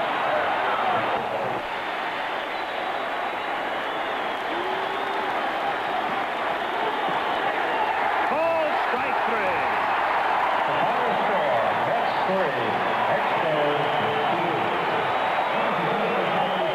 So Jesse Orozco gives everybody a thrill, but is able to close the door. Save it for the Mets. They'll pick up half a game on the idle Cardinals. Now trail by 3 in the East. Montreal in third place, 5 back. Another look at the game-ending strikeout. We talked about that backdoor slider, comes around the outside part of the plate. Wolford can't even get the bat off his shoulder. 3 runs, 9 hits, and no errors for the Mets. 2 runs, 5 hits, and 1 error for the Expos. We'll be back at Shea Stadium after this. Shea Stadium in New York. In the first inning, Keith Hernandez drove in 2 runs with a double to get the Mets off and running, and they never looked back. In the 6th inning, what turned out to be the difference in the game. 2-out singles by Strawberry, Heath, and Johnson made it 3-0. Wallach hit a 2-out home run in the 9th inning, and that's the way it ended, with the Mets beating the Expos 3-2. We'll be back.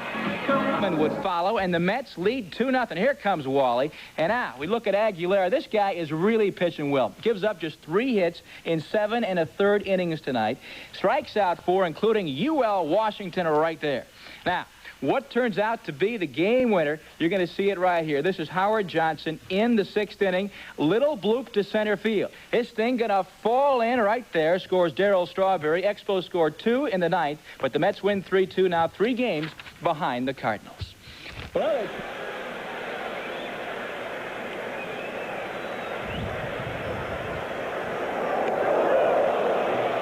Gary looking right out at Bill Gullickson. Well, that really had to be a purpose pitch right there.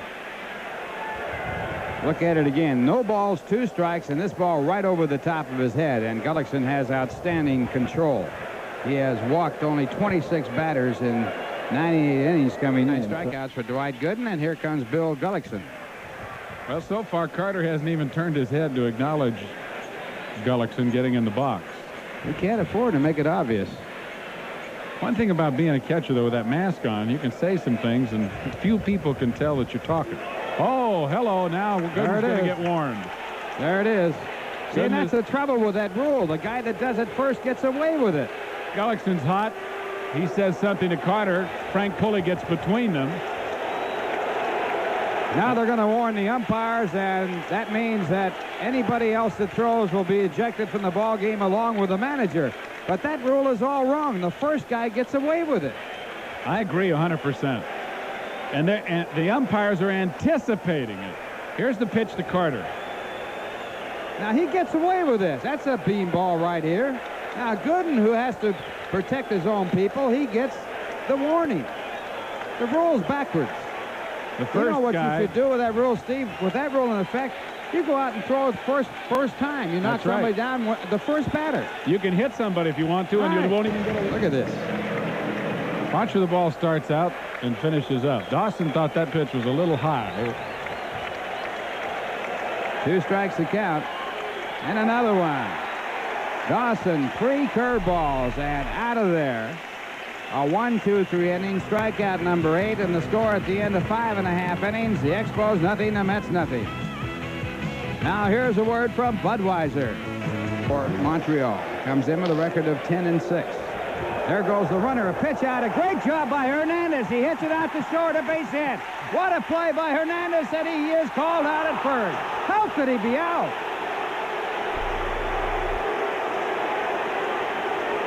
Boy, Hernandez is hot, and Eric Gregg calls him out at first base, and there was interference at home plate on that play. Let's see what happened. I think Frank Pulley's calling him out for being out of the batter's box. Hernandez is claiming that he was interfered on. Now we got another argument going. Buddy Harrelson and Davey Johnson trying to keep Hernandez in the ball game, first and foremost.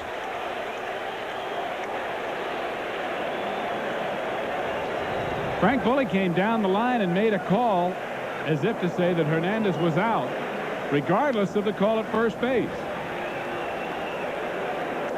Well, we'll have to look at it again to tell, but Hernandez got it through the bat at the ball, and this is legal. You can do this. That's right, and he's not out of the batter's box. Now, after hitting the ball, he goes across the plate.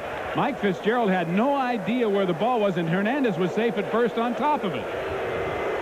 Look at him throw this bat at the ball. Now Fitzgerald doesn't know where the ball is. Hubie Brooks was breaking for second, so he's got to come back. He throws over to Dreesen, and Hernandez beats the throw, but Eric Gregg called him out. So that's the sequence of the play in this ball game that has seen an umpire hit by a batted ball and the batter getting the credit for a base hit. On top of everything else, Ralph, they're making Wally Backman go back to first base because the call apparently was not out at first base, but out of the batter's box. Out of the batter's box. He's not out of the batter's box now. Nope, not until after he hits the ball by throwing the bat at it, and then his foot came down.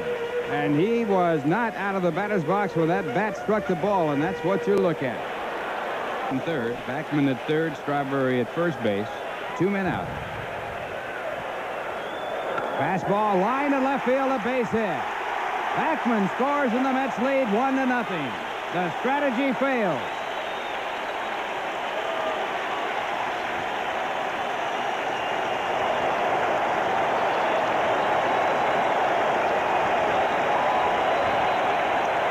Well, this capacity crowd brought to its feet by George Foster, who answers the call after the intentional pass to Strawberry. Fastball about thigh high, and George takes care of it. The drive in the first run of the ball game, 1-0 New York. Foster's 53rd RBI of the year. And you got to believe, though, Ralph, under the circumstances that Men were left on base, and the score at the end of 6. The Mets won, the Montreal Expos nothing. Now here's the 5th. Breaking ball got him. 9th strikeout for Gooden. I'm telling you, this is almost surpassing Lord Charles right here. Hubie Brooks bending out of the way, and he knew it. He just turned and went to the dugout. Look at the pitches in the innings. 14 in the 5th and 21 in the 4th, the highest totals. But look at the total between strikes and balls. 58-21, almost 3 times as many strikes as balls. Tuesday night, more headlines made in New York. More magic from the amazing young Met, Dwight Gooden. In extending his winning streak to a club record-tying 10 games, the 20-year-old Gooden shut out Montreal 2-0, allowing him just 5 hits, completing his 10th game of the year, striking out 10 Expos along the way, winning his 16th against just 3 losses this year. Gooden now leads the majors in strikeouts with 173 and in runs allowed per 9 innings, a miserly 1.65. But his Mets still 3 games behind Eastern Division leading St. Louis. That's because the Cardinals pounded the Cubs. 2 wins in a row over the Montreal Expos thanks to another star-studded, record-setting performance by Dwight Gooden. Gooden, considered by many to be the equal of Tom Seaver at comparative stages of their careers, tossed a 5-hit shutout as the Mets took a 2-0 decision at Shea Stadium last night. Gooden came out smoking, letting it fly. Tim Raines with a fastball in the top of the first. Vance Law takes a seat on the curveball. Andre Dawson will complete the threesome with some heat as he takes a seat as Gooden strikes out the side. Bottom of the 6th, Mets got all the runs that Gooden would need as George Foster lashed a single off of loser Bill Gullickson, scoring Wally Backman. Moved to the top of the 8th. Expos put runners at first and third with 2 outs. A wicked curveball sets Law down, 1 of 10 strikeouts for Gooden, as he wins his 10th straight game, tying the club record set by Mr. Seaver back in 1969. He's 16-3 overall, that being Dwight Gooden this year. Finally, again, Mets win it 2-0. There was another side of last night's game that cannot be overlooked. A couple of brushback pitches that put tempers on edge. Bill Gullickson fired an 0-2 pitch at Gary Carter's head in the bottom of the 4th inning. There is some bad blood between Carter and his former mates, and this incident brought that point to light. We're out here to play baseball, and I mean, they were my ex-teammates, and I felt that, you know, there was something there before, and if it means going out there and just playing baseball and being professional about it, that's one thing. But when it means trying to throw at somebody and possibly end their career if that ball were to hit me in the head, you know, I don't think that's called for. So in that regard, I think it psyched up the rest of the team. Dwight Gooden retaliated for Carter in the top of the 5th when he fired a pitch at Gullickson's head. Gooden and the Mets received a stern warning from home plate umpire Frank Pulley, but the messages were already delivered, and they were nasty ones, to say the least. The 2 teams close out their 3-game series at Shea Stadium this afternoon. Hopefully no more of that inside, high-at-the-head pitching stuff. Pitching matchups for that game, Ed Lynch for the Mets, Dan Schatzeder for the Expos. But they've also had days where they just draw the crowds because good baseball. One of those days last night. There's a ground ball. Great play by Hernandez. To second, for 1 to first. Double play. Outstanding play by Keith Hernandez. Boy, you talk about a quality double play. Hernandez diving for this play. Schatzeder not bunting. Now Gardenhire throwing to the spot first base. And Lynch there, and he's reaching for the bag. And Ed Lynch shows his enthusiasm. Some kind of double play turned right there. And we'll be back right after these messages. Well, this is hardball. All right. All right. 3-2. Oh, boy. That was inevitable. He just missed him, and he got him there. Home run for Gary Carter. Gary Carter looked too comfortable at home plate the last 2 times up. Yeah, he really did. And that's a good point, Fran. And he also just missed that 3-2 fastball right before that.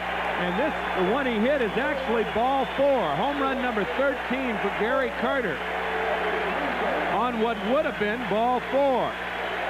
And if you think he is not happy about that home run, revenge is sweet, my friend. Oh, boy, it is. And Gary Carter tattooed that ball.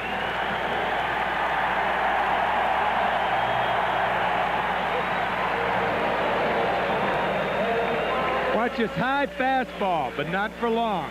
Out of the strike zone, up right around his neck. Man, I mean, this ball was smoked. Well, what a good turn on that ball. Wow. See him exhale with that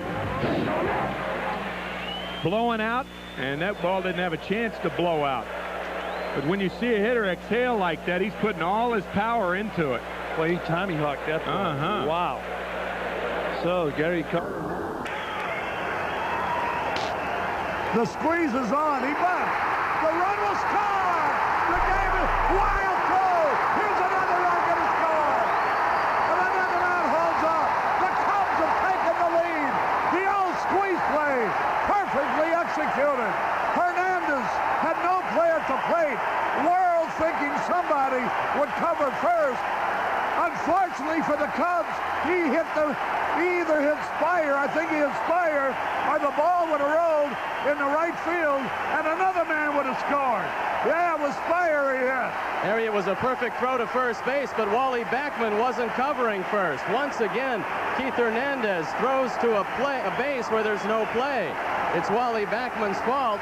The Cubs go on top, and that ball should have been perfectly. He pushed it between the pitcher and the first baseman. Now the pitch to the right-hand hitter. Squeezes on. He bunts in the air for a double play. Holy cow. Unassisted double play. They're going to try to squeeze another one in. But the Cubs get 2 runs. 2 hits. 1 error, 1 left. At the end of 8, the Cubs lead 4-3.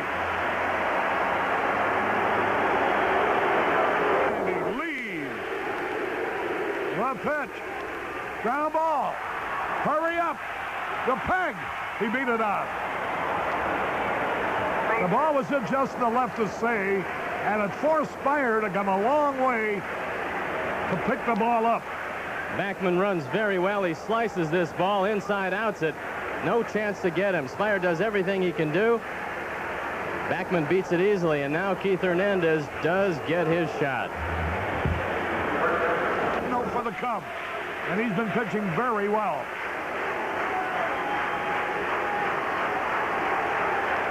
Well, that is it. That'll tie up the ball game. In deep into the right field corner. Here comes Backman. He'll score easily. The throw to the plate not in time. Hernandez doubled down the right field line. Into the corner against the defense, which means that Smitty got the ball inside when he wanted to pitch it outside. It's a slider, a ball he can pull, and pull it he does. Poetic justice as far as the Mets are concerned. Hernandez's error got the Cubs on top. Hernandez's double gets the Mets even.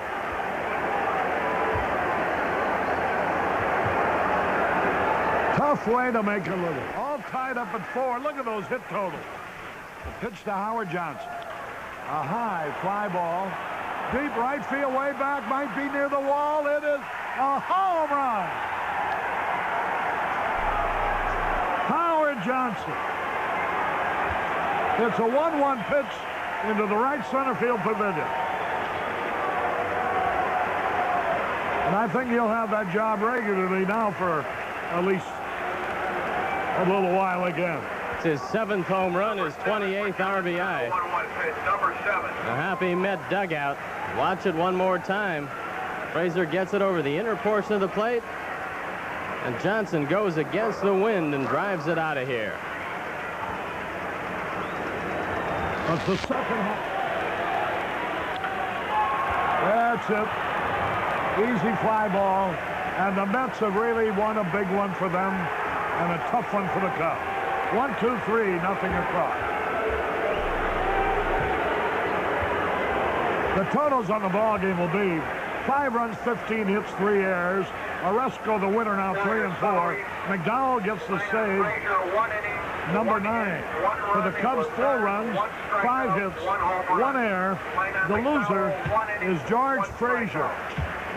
His record now is 6 and 5. A tough one to lose. The big play was the wild throw by Hernandez. It was only worth 1 run when it might have been 3 had it not hit the man. Okay, we're in a hurry because of the time. With Steve Stone, Harry Caray from Wrigley Field, wishing you all a very pleasant good evening. Ball hit well to left. This ball might drop, and it does. Gooden took that wide turn. He barely touched first base. Hebner will check with first base umpire Terry Tata. Gooden almost went around the bag looking at the ball. And that's not unusual for a hitter. When you see a ball hit like this, you watch it to see whether or not it's going to be caught, and you can miss first base. You usually arrive at first base about the time the ball is going to be caught or not caught. But Gooden goes on down to second with a double, needs 1 more to tie Ron Darling. Second hit of the game for the Mets, and their first extra fly ball breaks back. Lines it to left center field. An excuse me swing puts the Mets on top 1-0. Got to be irritating for a pitcher, but not for a hitter. Well, the line drive hit by Paciorek caught, but this one blooped into left field. And Hernandez gets a cheap one, but he gets an RBI. He has the league lead. Lines to left right center. Backman's going to score. Hernandez will score. Carter's going to have himself a double. The throw home. Safe at home. Boy, I'll tell you, they got that ball in a hurry. I thought Hernandez was going to score easily, and they had a play on him. Nonetheless, 3-0 New York. Well, Gary Carter came into this game hitting .361 against Cub pitching this year, in spite of going 1 for 9 before this ball game in this series. But here he gets his second hit, and he drives in 2 big runs for the Mets as Hernandez comes in to score behind Wally Backman. Hernandez's left shoe came off rest to the last 2 days when the gale was blowing in. Ground ball up the middle. Gardenhire got him at first base. What a play by Gardenhire and Hernandez. Brother. Well, Ronnie filling in for Rafael Santana today to give Santana a rest, and this is a big league play at shortstop regardless of who's playing there. That ball's behind him. Gardenhire, fully extended, now is able to get himself together and makes a good enough throw, even though it short hops Hernandez, for Keith to be able to come up with it. Boy, he just did get that ball in the webbing. And then Keith completes the play with a nice pick on the short hop at the other end. Fly ball, center field, and this should be the ball game as Dykstra awaits it, and the Mets win it. Dwight Gooden has set a new New York Mets team record with his 11th consecutive victory. It is also his 11th complete game of the year. And in the last 14 games, Gooden now 11-0 with 3 no decisions. His league-leading ERA will drop to 1.57. As the doctor does it again, and the Mets have taken 2 of the first 3 games of this 4-game series against Chicago. Ralph and I will be back to wrap it up. Stay with us here from Wrigley. The Mets win it 4-1 behind the doctor. Now here's a word from Busch Beer. You see, Seaver held the Mets club record of 10 consecutive wins. Today, Dwight Gooden got his 11th consecutive victory. The Mets down the Cubs 4-1, and for that we go out to the Midwest, Wrigley Field in Chicago. Top of the 3rd in this game.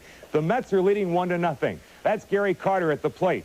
Gary Carter with a line drive into right center field. This will go all the way to the wall. Wally Bachman will come in to score easily. Here comes Keith Hernandez. Turn it on, Keith. Here comes a throw to the plate. Safe at home. It's 3-0, the New York Mets with a lead. Dwight Gooden would pick up his 11th straight win, his 17th win of the year, 6 strikeouts, good support in the field. Gardenhire, he robs Moreland. Throw to first, in time. The Cubs fall to the Mets, 4-1. Meanwhile, in Cincinnati, manager Pete Rose, who broadcast his first game and so many of his victories, was Lindsey Nelson. With a moment of truth arriving right here, I'm going to give way to Lindsey Nelson for perhaps what might be outnumber 3 and a milestone victory for Tom Seaver. Lindsey, my pleasure. Spencer, thank you very much. Nice the Yankee owner's box. Seaver is ready to work now to Don Baylor. And it's a high fly ball. It should be playable. Nichols is moving over. Nichols is there. The ball game is over. Seaver has won 300. He has become the 17th man in the history of baseball to win 300 games. Seaver will turn it loose now.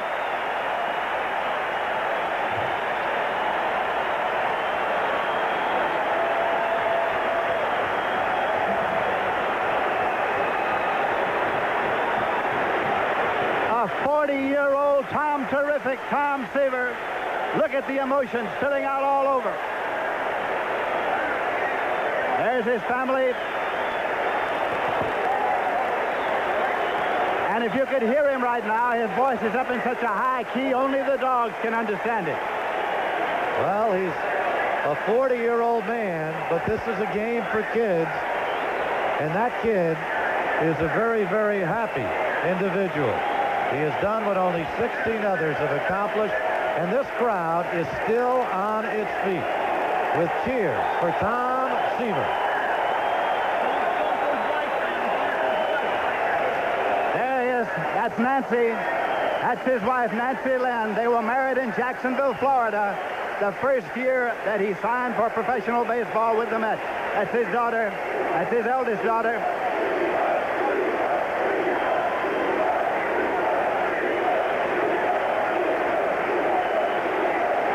They're chanting Seaver, Seaver, Seaver, they're chanting, and with his father, he gives a great deal of credit to his father for teaching him concentration, dedication, work. A happy young man from Fresno, California.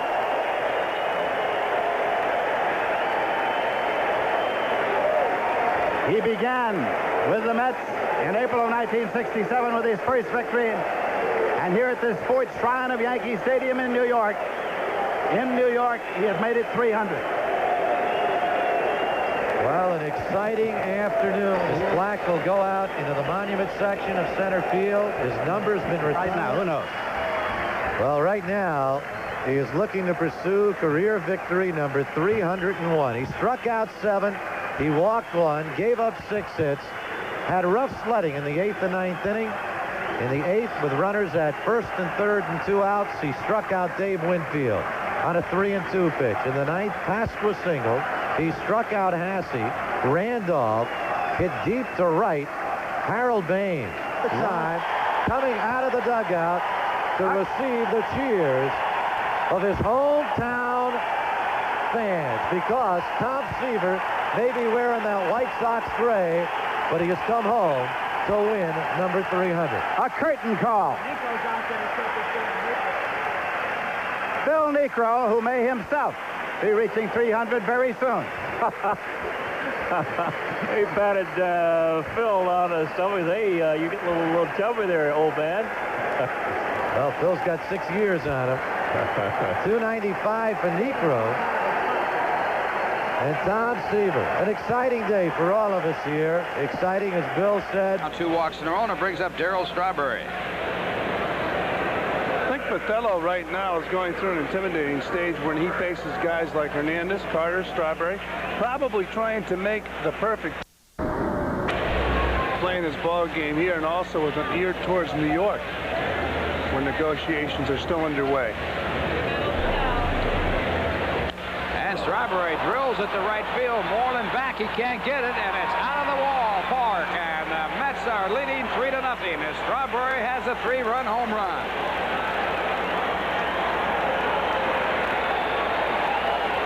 Well, Darryl Strawberry will take a big ballpark and make it a small ballpark with his power. Today, the wind blowing out, that ball would have been over most walls throughout the National League. That ball was scalded off the bat of Darryl Strawberry. Another look. Ball just jumps off his bat. I tell you, that was a line drive over the fence. The fence about 370 feet from home plate.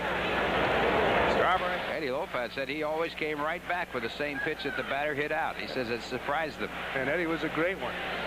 And a line shot into center field. Denier looking, it is going, and it is gone. Goodbye.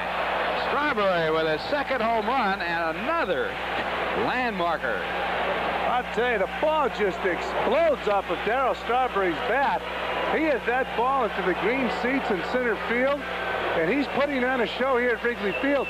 Stay right in your seats because this guy has a couple more at-bats today. In 2 at-bats, he has 2 home runs and 4 RBIs. A Darryl Strawberry home run. You're getting another look at it right now into the bleachers. Oh, boy, I tell you, all kinds of talent. 13-14 for Darryl Strawberry. The Mets leading 4-0. And the batter coming up is Danny Heap. If you're a Met fan, you keep in mind that the Mets have an outstanding club this year. They have Carter, Hernandez, Strawberry, Gooden, Foster. But they've got Mr. Strawberry. Yeah, they're going to walk him. Jody Davis just signaled. Put him on.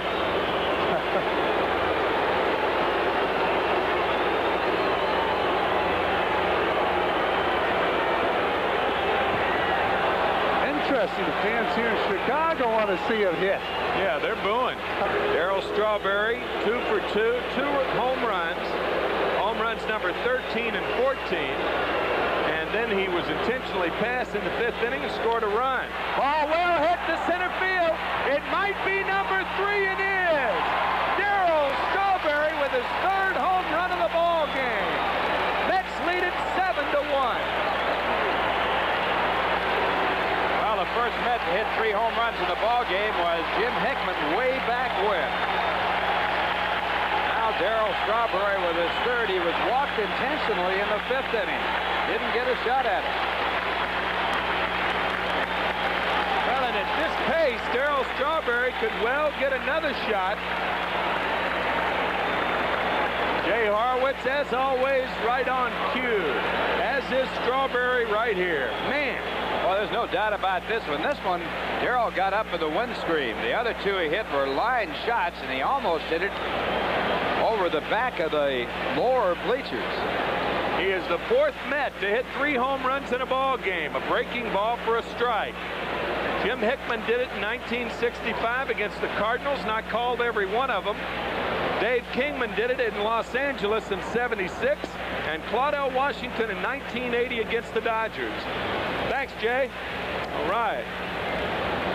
Darryl Strawberry, 5 RBIs, 4 runs scored, home runs number 13, 14, and 15 on the afternoon.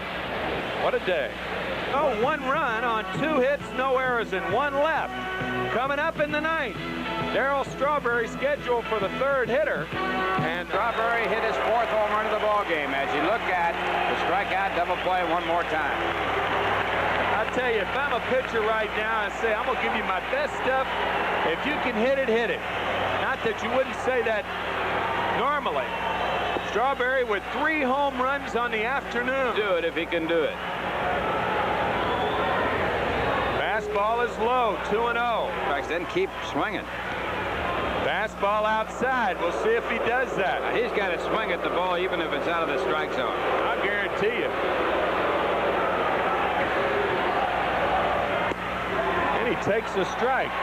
You're taking a chance on the umpire calling that pitch a ball. Oh, you don't get many shots at this. Johnny Mize had the most shots at hitting 4 in a game. 6 times he had 3 in a game. Never did hit 4, so you better take advantage of it. Swings and misses at a fastball out of the strike zone. And all these fans that are... Elmore Leonard Novel. Ripped to right, he didn't get it up. He just didn't get it up. Darryl Strawberry 4 for 4 on the afternoon. base 5 times, 4 runs scored, 5 RBIs, and 3 home runs. Man. He got a good pitch to hit here. Sinking fastball, and he gets a lot of wood on it, but he couldn't get it in the air as the ball sunk down to the bottom part of the bat. So Darrell a chance to...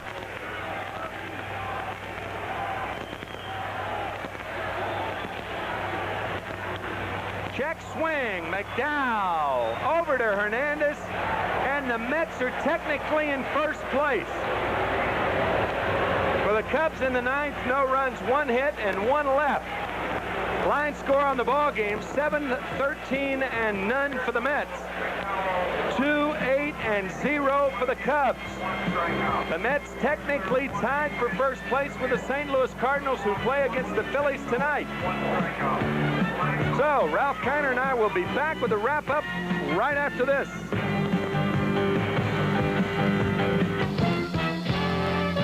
I'm Tom Kirkland, Headline Sports. The latest baseball word is no final word till Tuesday morning.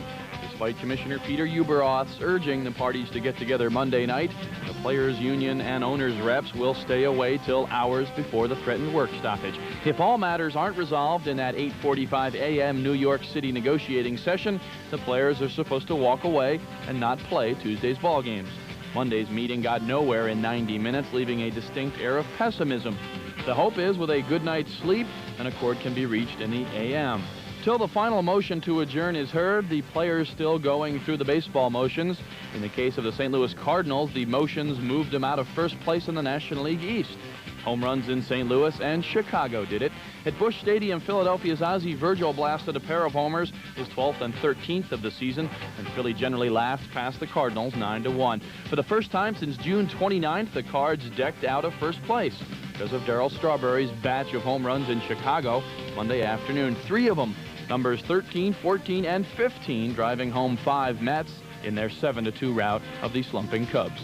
And while we can still give you baseball scores, here they are. National League, Montreal beat Pittsburgh 5-2. Well, I'm ecstatic, basically, simply. We're back playing baseball, and I think it was time to give something back to the fans and show them that we're not as greedy as people think we are. It was a good settlement for us. We got a lot of money in our pension plan, but basically just really elated to be back playing. Well, I'm very happy, as I'm sure everybody else in the union is. I think Don Fear did an outstanding job representing us in the negotiations, and we were forced to do something we didn't want to do, but it was something we felt we had to do to move the negotiations forward. And I'm just glad for us and for the owners and for the fans that it's finally settled. Personally, I'm very happy that it's over with. I think both sides came out on a good end, and I think everything's okay. You know, I think everybody is set, and we're just ready to play baseball again. Well, I'm ecstatic. I'm like a little kid in a candy store because, like I said all along, not only am I a player, but a great fan of the game, and I'm just really happy that it's been resolved. It only took a couple of days, and now we're all back to playing ball, and I think all sides are happy, not only us, the owners, but also the fans. Replay showed he did not step out of the batter's box. Now it's sliced over third. It'll be a base hit and should score a run. Raines throws into second base, and the Mets lead by a score 1-0. Keith Hernandez does it again.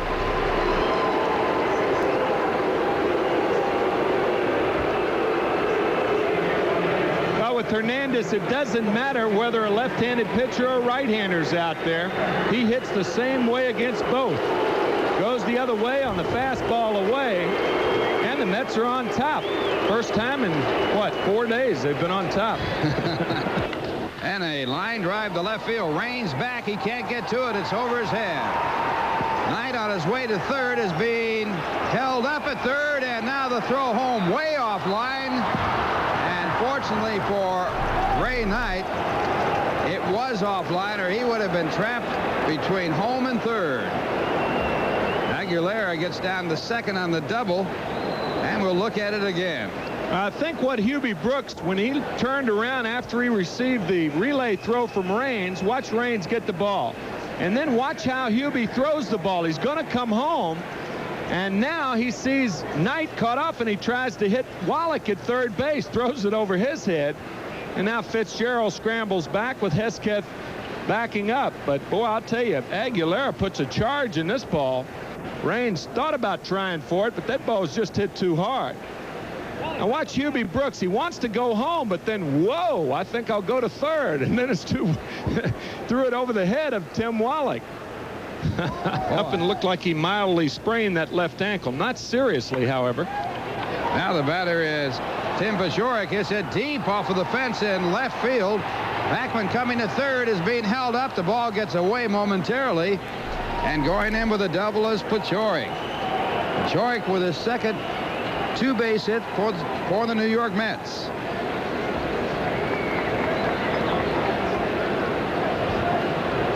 This four-game winning streak.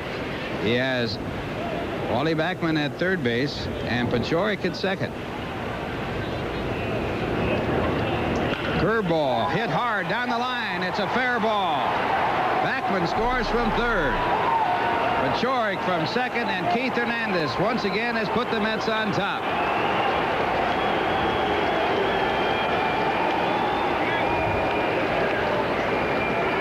Mets picking up their third two-base hit in this inning. Man, what a player. Keith Hernandez coming off the strike. I must add, the player representative of the Mets, and I can think of nobody who represents them on or off the field any better than Hernandez. So the Mets take the lead 4-3. And now the batter will be Gary Carter. And this ball hit deep to left field. It's going, gone, goodbye. Gary Carter with his 14th home run.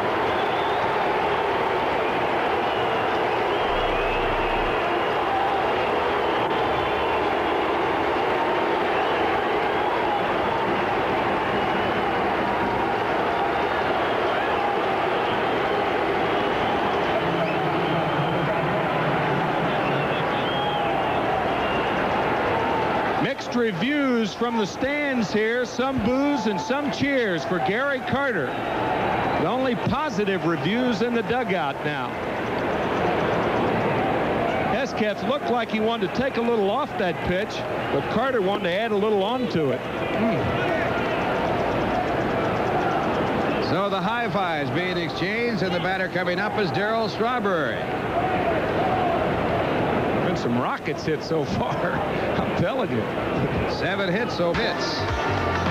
No one left on base, and the score at the end of 1.5. It is the Mets 6 and the Montreal Expos 3. Now here's a word from Roy.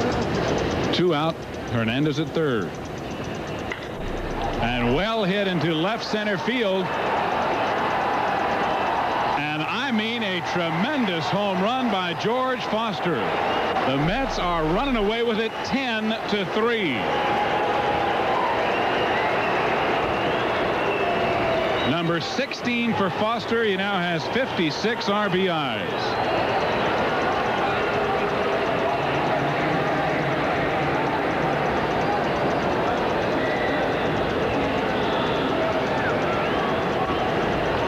It's like George and Keith are walking along a country road going fishing or something. His split finger fastball outside. Oh, I mean, he hit this ball a ton. There it goes, disappearing. Man, there have been some shots hit in these first 3.5 innings.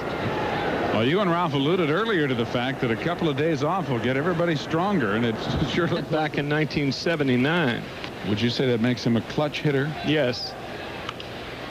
Goes the other way with it. Tim Raines coming on, won't get there. Hernandez is 4 for 4. Backman held up. The throw went to Wallach, and the throw comes home, and Wally is safe. The relay from Wallach, who was a little bit surprised, short hopped Fitzgerald, or rather, Backman scores to make it 11-6, and on the play, Paciorek goes to third. I guess the most amazing thing about this game so far is that there hasn't been an error. Now, I don't know how they're going to charge this, but I wouldn't give an RBI because Backman had stopped at third base, and now the short hop on Mike Fitzgerald, really, in my opinion, it's a throwing error on Tim Wallach. We'll see how it's going to be scored. Base hit Hernandez is 4th of the game, and we're only in the 5th inning. What's going on? Now the short hop, really an in-between hop for Fitzgerald. Yeah, it is an error on Tim Wallach, and a base hit for Hernandez, no RBI. And there's another base hit as Carter hits one into left. Paciorek scores the 12th New York run of the night. And Hernandez appears to have hurt himself going down to second base. 4 hits and lead 2. And they lead 13-6 in the middle of the 5th inning. We're back after this for Ivory.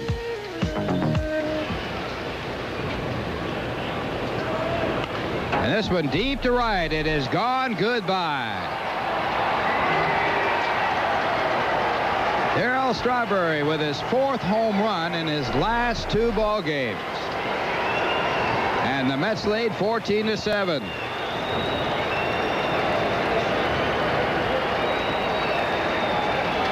Boy, it is a beautiful sight to see this young man turn on a pitch. And Gary Lucas can be a tough left-handed pitcher to left-handed hitters. Boy, I'll tell you, talk about right in his wheelhouse. Darryl just jumps all over it. And the right fielder, Andre Dawson, looking more up in awe than anything else. That ball was hit well up there in the blue seats. 16th home run for Darryl. He and Foster still tied for the club lead. And you just looking at him puts you in a slump.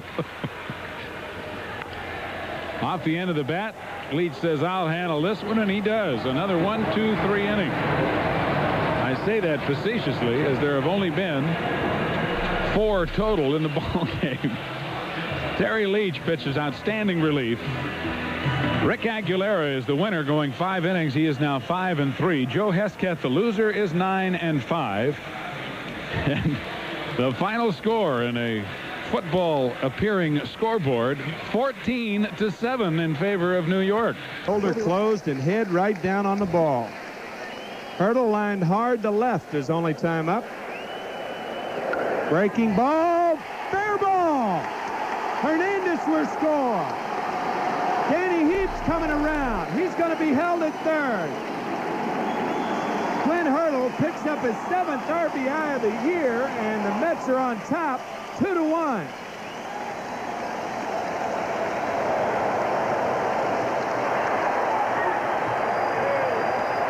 Well, Clint Hurdle joins the crowd as he comes up with a big 2-base hit to drive in a run. This ball fair by about an inch. Oh. Right there. First base umpire Dutch Rennert indicating it was fair. Hernandez comes in to score easily. And at the last minute, he held up at third base by Buddy Harrelson. So Hurdle with an extra base hit for Hurdle. That is it. He's batting .403. Ground ball in the hole and a base hit. Backman will come in to score. The throw by Moreland is way late. Hernandez trying to go to second base, and he is thrown out. So a base running mistake by Keith Hernandez, but he did drive in the tying run. It's now a 4-4 ball game. There's the way it stands going into play tonight. The Mets on top, 21 over 500 and a half game ahead of the Cardinals. 2 for 3. Ground ball, base hit left field. The Mets lead 5-4.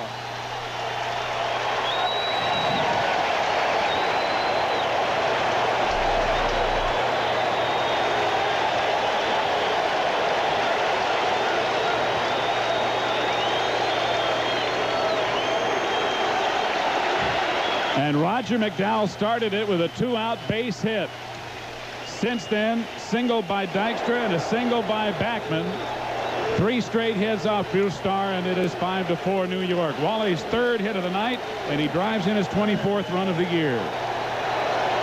And the batter, Keith Hernandez.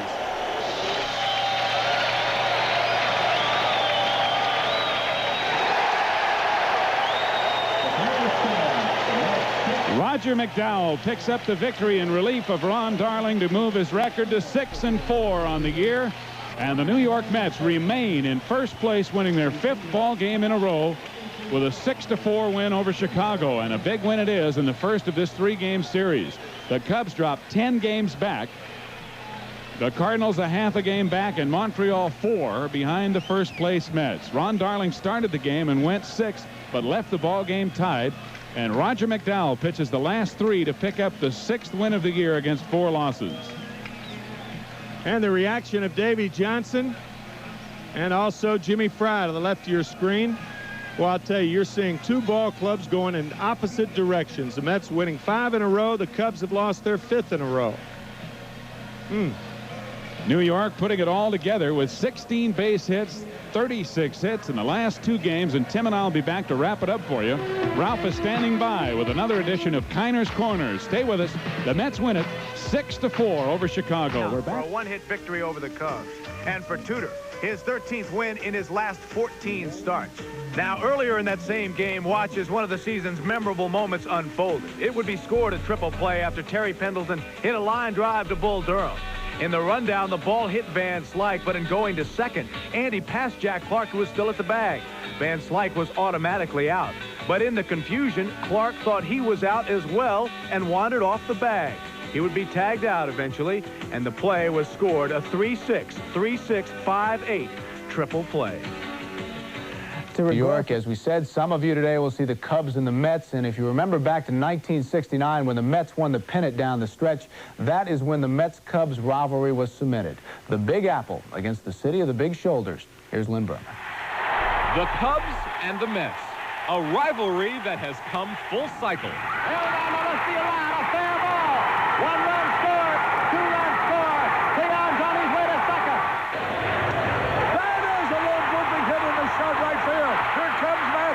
He's racing to the plate. A good throw might get him. Save! It was 1969, the month that man first walked on the moon. It was a young Tom Seaver for the Mets going for a perfect game when Jimmy Qualls of the Cubs broke it up in the 9th inning. And that was only the beginning. Since the Mets came into existence, they've played 420 games against Chicago. Not surprisingly, each team has won about half. Some strange occurrences along the way. Remember the Black Cat at Shea in 1969? It spelled bad luck for Chicago in a crucial September series. It's been 16 years, but Cub fans will tell you to this day that catcher Randy Hundley made the tag on Tommy Agee. It had to be the Cat. The Mets had pulled off their 69 miracle at the expense of the Cubs. The team stayed close in the standings after that. Unfortunately for them, it was at the bottom of the National League East as they battled for the basement. But at least they were battling for something. Of course, the Cubs-Mets rivalry hasn't always been on the front burner. But last year, with both teams fighting for a division title, things really heated up. It was exactly 1 year ago, a 4-game series in Chicago. The emotions boiled over. The rivalry was reborn.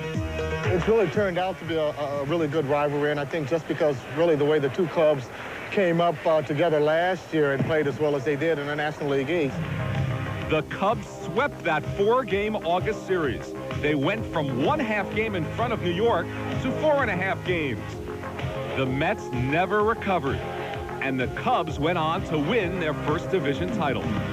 This year, the Mets have the edge, thanks to Dwight Gooden and his 11 straight wins, but the emotions remain strong.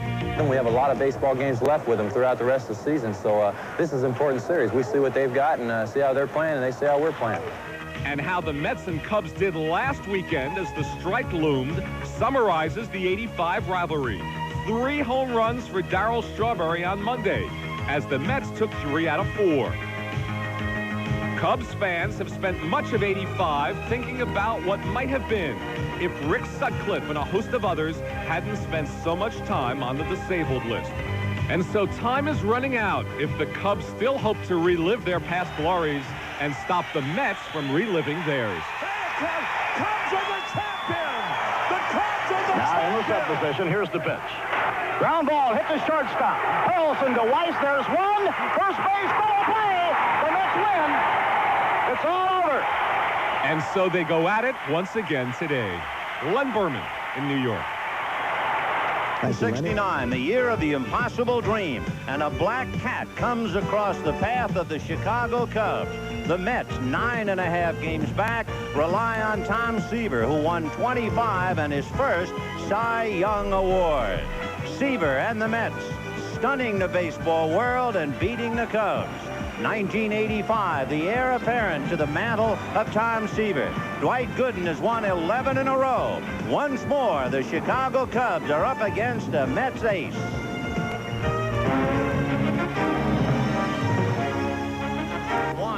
11 straight to eclipse the 10 straight of Tom Seaver back in 1969. So Dwight Gooden going for a little water to load up, and then he will take on the Cubs. Hernandez, before the game, said he has never seen a stopper like this kid has been. He said Andahar with the Cardinals pitched well, but for all season, he has never seen a pitcher like Gooden. And he's been able to get his curveball over from what Hernandez calls the get-go, and his fastball. Numbers, you find something interesting. For instance, his earned run average, as great as it is, against the Cubs, it's much better than that. Against the Cubs, it's a little more than a half a run. And another curveball got him looking.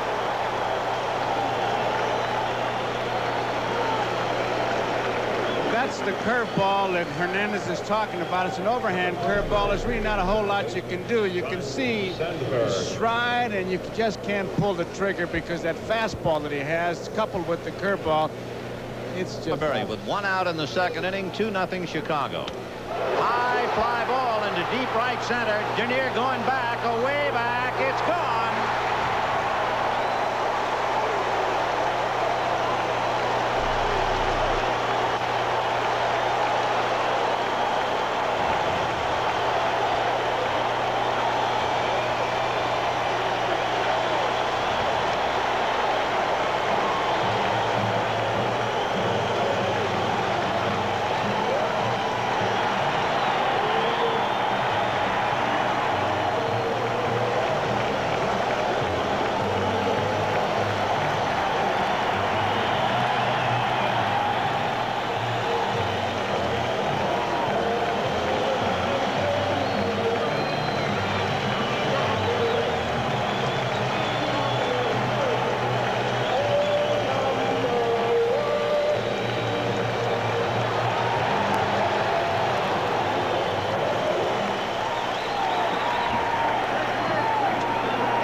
Two low five, and see you later, Charlie. 2-2 in the second inning. That Rafael Santana does a dance with it. Yeah, a home run now is getting to be an event, man. It looks like...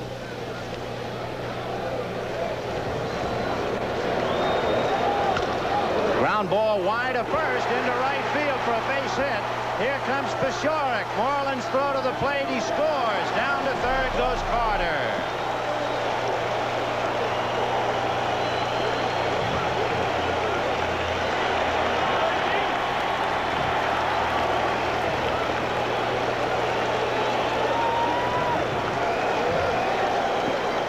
So the Mets have taken a 3-2 lead as Darryl Strawberry singles by Leon Durham.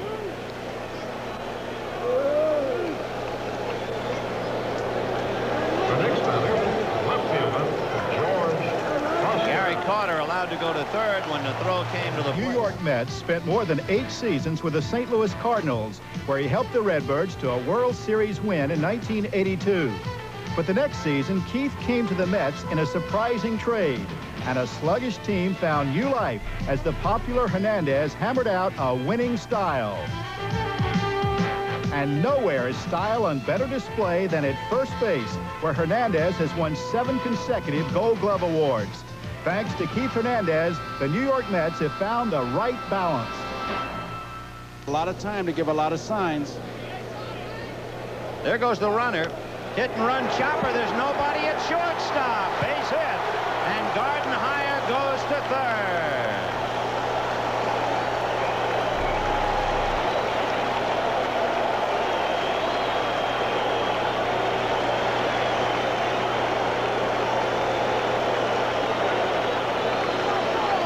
He just gets the bat on the ball. That's all he has to do, and with Boa breaking to cover the bag, because they thought that Gooden would be at least going to the other way with the bunt, they've got a first and third and an inning started. In the middle of the griddle here with Backman in first and third. And a drag bunt coming to the plate to score is Gardenhire.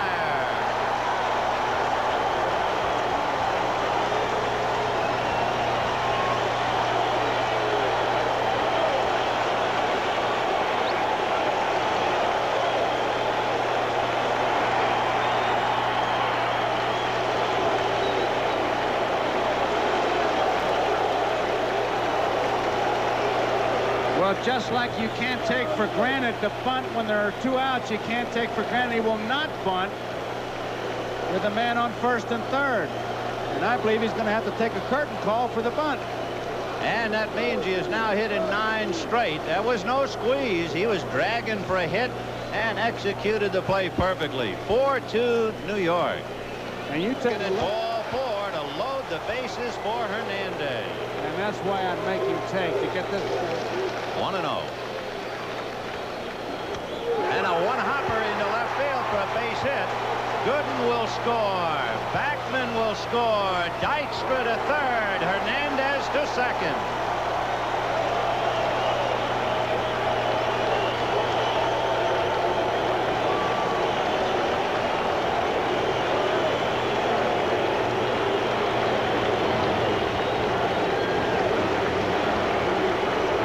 Bullpen. Jim was saying, Jim Pride, ground ball into left field. In comes Dykstra. Here comes Hernandez. He is out at the plate. Carter to second. It is 7-2 Mets.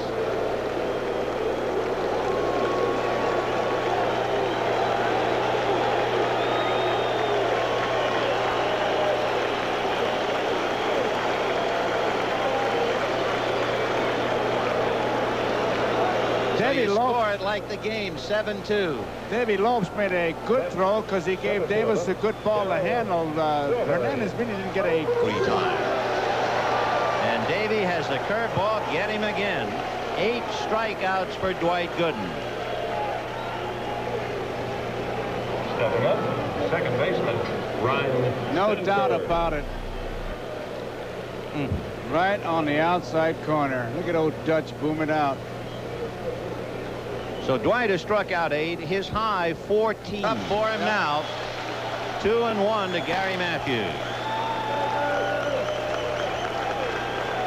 Curveball. Oh, what a pitch to end the game. 9 strikeouts. Could we see that again, or have we run out of time?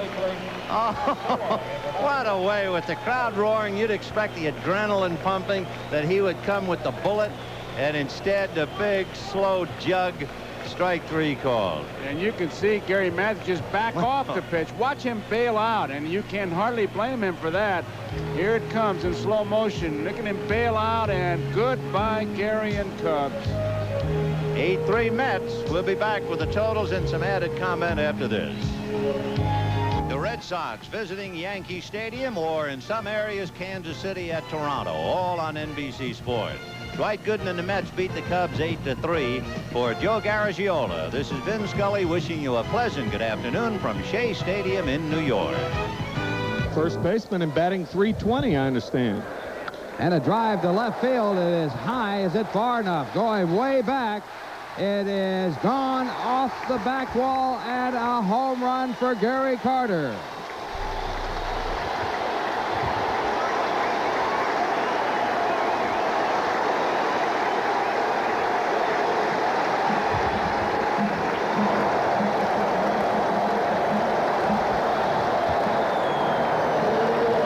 Gary Carter tying the Met record for home runs by a catcher with his 15th. Well, to compare Keith Hernandez's swing with Gary Carter's swing, there's really no comparison. Hernandez actually took a better swing at his pitch than Carter did. But Carter is so strong, he muscled the ball out. He swung at that pitch with his arms. Curtain call for Gary Carter. Now watch that front side. That front side's out of there. The only thing left are his arms with which to hit. He's got some big arms, too, as you see. Man, that's strong.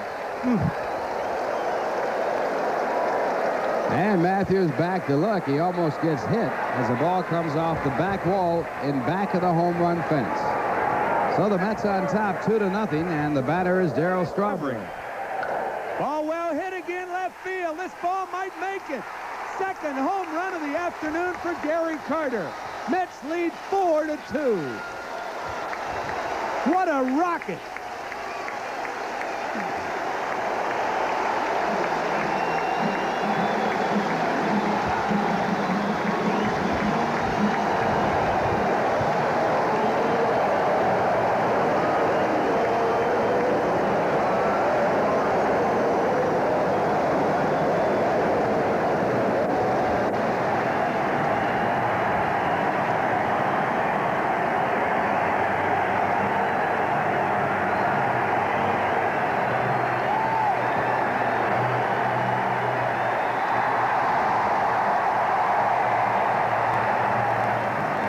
Carter with home run number 16. That ties him with Darryl Strawberry. And here it is, a fastball right down the center of the plate, and Carter gets his second home run. This is only Botello's second start in the National League. And on ninth inning, 6-2 New York. And he rips one, but Hernandez gets it on one hop to Lynch. The game is over. The Mets have won 7 in a row, and Ed Lynch is now 10-5. Ed's 6th straight victory and 6th complete game of the year. An outstanding performance by Lynch, and the Mets as a ball club are in first place by a full game over the St. Louis Cardinals, who lost today. The loser is Derek Botello, the young starter who is now 0-2. And New York not only has won 7 in a row, but 13 of the last 15 and 28 of their last 35 ball games. Tim and I will be back to wrap it up. Ralph standing by with another edition of Kiner's Corner.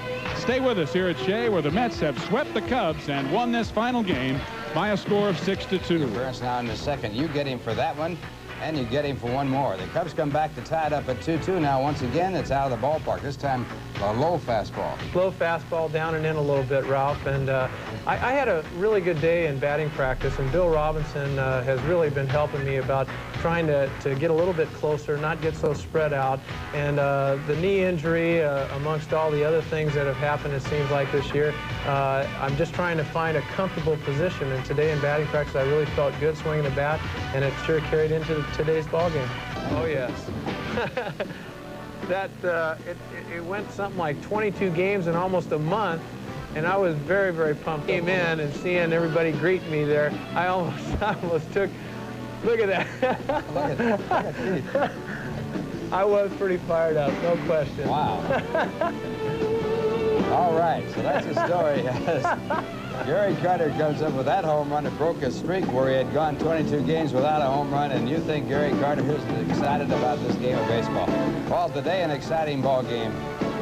Don't show it where I come out and oh, look at that. All right. I had the helmet slipped out of my hand. Everybody was all over me because I threw the helmet and almost hit Bill Robinson, our first base coach.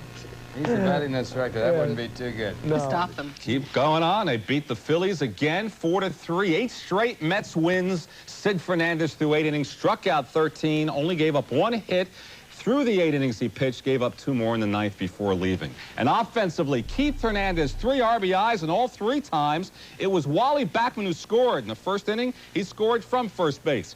3rd inning, watch Backman breaks his bat and still hits a double to left center. Dykstra scored. Backman accounted for all 4 Mets runs. 8th inning, Fernandez strikes out the side for 13 strikeouts. He then leaves in the 9th inning, so Glenn Wilson greets McDowell with this shot deep to center field. Dykstra goes back, ball hits the top of the fence and over. 3-run homer. Mets hang on and win the ball game 4-3. But the Cards are winning, so the Mets lead will still probably be 1 game.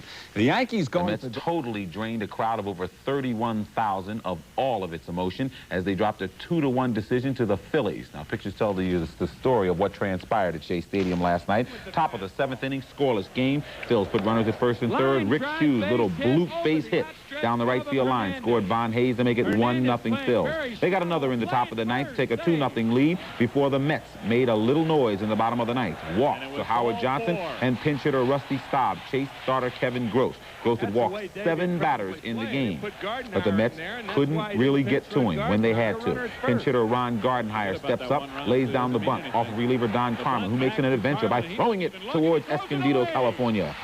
Winds up in right field. Howard Johnson scores to make it 2-1.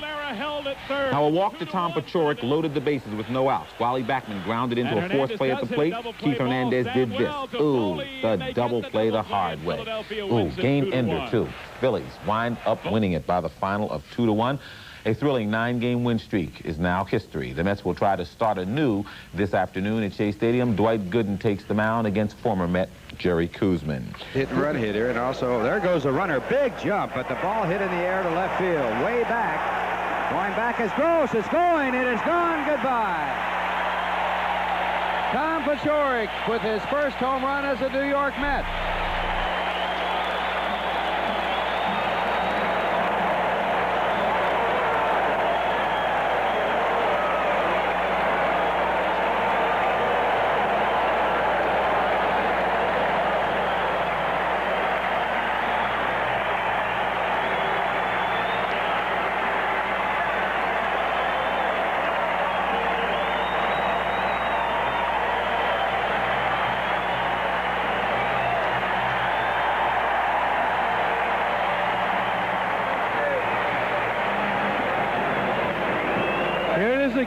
curveball. Tom Paciorek gets under it and drives it deep to left field over the 371 mark. And the Mets strike early here in the first. A very happy Tom Paciorek in the Mets dugout. 2-0 Mets. Home runs, 59 RBIs. And this ball hit out to left center field, deep left center field. It is going. It is gone. Goodbye. Gary Carter with a home run. And the Mets lead 3-1.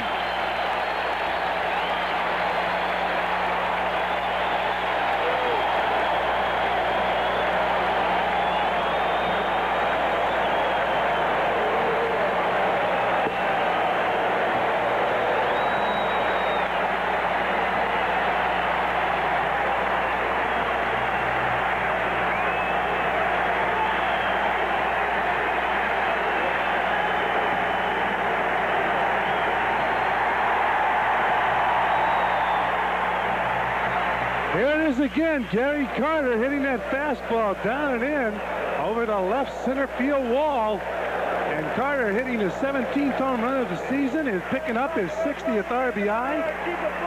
Gary Carter checked at his 17th home run of the season and 60th RBI. And it ties him with George Foster for the club lead of 17. Guzman has that great move to first base. And Knight hits it out into deep right field. Going after the ball is Glenn Wilson. It's going. It is going. Gone. Goodbye. Ray Knight with an opposite field home run. And the Mets lead by a score of 5-1.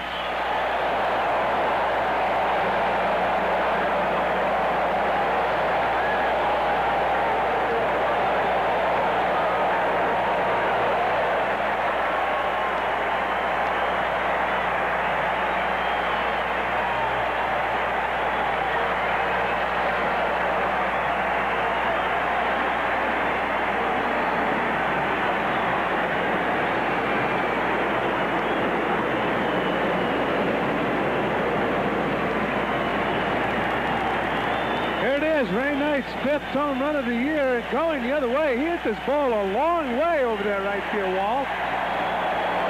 And Ray Knight picking up his 5th home run and 25th and 26th RBIs of the season. Now the batter is, they were all home runs. They score 5 runs and they leave none. And here's a comparison of Gooden through 25 games in 1984 against 1985. Man, what a difference. And 1984 was a great year.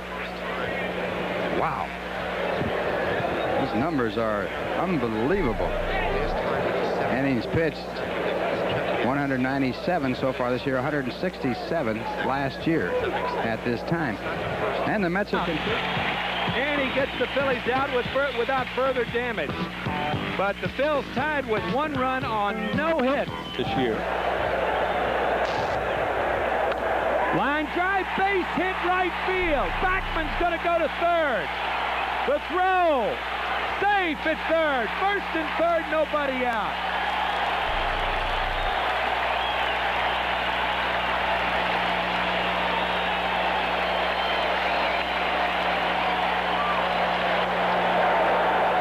Well, it's a broken bat base hit, but they all look the same in the box score. Paciorek jammed with a pitch, hits it over the head of the first baseman.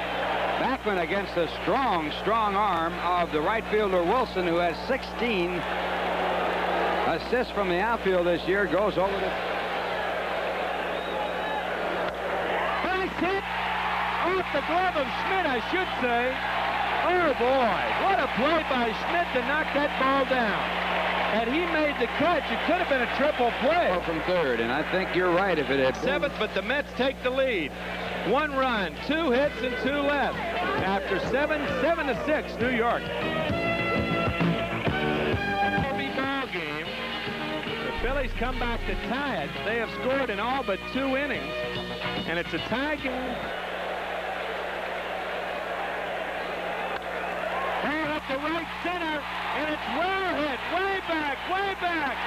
Oh boy, a ground rule double, and what a tough break for the Mets. I'll tell you one thing, that overshifted outfield a bury every time. So much for strategy. Dykstra turning that strategy into paper mache. It's good news and bad news story. The good news is the Mets go ahead on the double. The bad news is it bounces over the fence. If it stays in play, the Mets get 2 runs. Dykstra getting a lot of this one. Takes a fastball into right center field. Wilson way overshifted and very shallow. Gets burned by the ball as it hits on the warning track and bounces over the fence.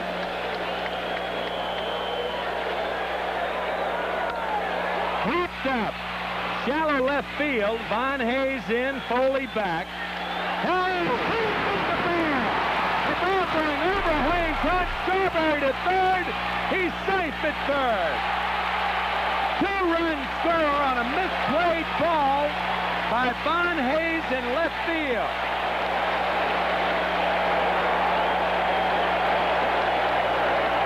The Mets lead it 10-7. Ray Knight. That explains this game today. Well, this ball is not lost in the sun. This is not a sun field. He just misplayed the ball totally. Von Hayes coming in too far. The wind taking the ball back. And now he can't make the catch. He has the glasses down, but that is not a sun ball.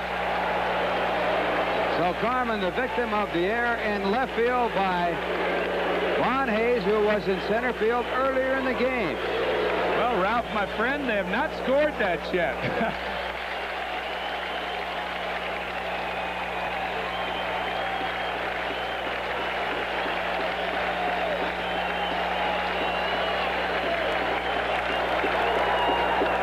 Popped up in the infield, that should do it. Bachman waving everybody off at second. And he squeezes it for the appreciative third out. An emotional Jesse Orosco winning his 4th game of the year, and what a series he had against the Phillies, Ralph.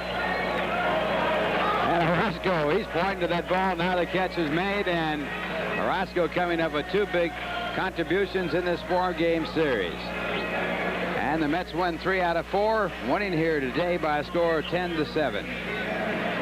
So Jesse Orosco picks up his 4th win of the year, 10-10-2, and 7-11-1 for the Phillies. The Mets winning 3 out of 4, and Ralph and I will be right back right after this. That 1-game winning streak, not bad, or 10 of the last 11 if you wish. 36,000 at Shea today. The Mets win at 10-7. Gooden did not win his 19th, didn't last past 5. Orosco came in, got the win, but the bad news, Carter left the game in the 4th with neck spasms. Gardenhire left in the game in the 2nd, groin pull. Let's go to the videotape. Bottom of the 1st inning, 1-0 Phillies, 1 on. And Kuzman's pitch to Tom Paciorek. Boom! His first home run as a Met to make it 2-1 Mets. 1 out later, Gary Carter facing Kuzman, and boom! 17th home run of the year for Carter to make it 3-1. After a walk to Foster, Kuzman's pitch to Ray Knight, boom, make it 5-1. So Kuzman's best pitch today was the home run pitch. But after blowing the lead, now 7-7, 2 on, 2 out, last of the 8th, and Dykstra, long drive right field, Wilson back over his head, bounces over the wall, ground rule double, Reynolds scores 8-7. Then Strawberry, fly ball short left field. Von Hayes does an impersonation of Gabby Hayes. There it is right there. Loses a ball in the sun. 10-7, the Mets win it. However, in St. Louis, the Cards are ready to take a doubleheader. They won the first one 3-1. They're winning the second one 3-1 in the 8th. Let's go to the game. The Mets and Cardinals will have exactly the same record with 50 games to go. Score in the 7th. There go the runners. Ground ball up the middle. Bachman, good play. Got him.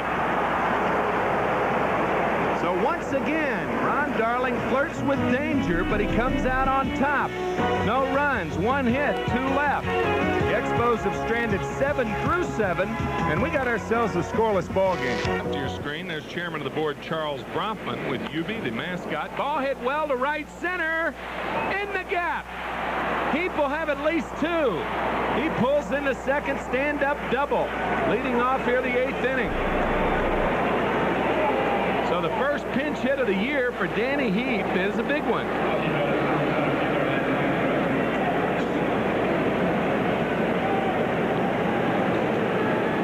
Here it is again. It's up the gap, getting by Winningham, the center fielder, and Dawson, the right fielder. Played perfect. Lee off of the wall, but no chance at all to get Heap. And the Mets have their leadoff batter on base in the 8th inning. And Len Dykstra's going to... Good job by Len Dykstra.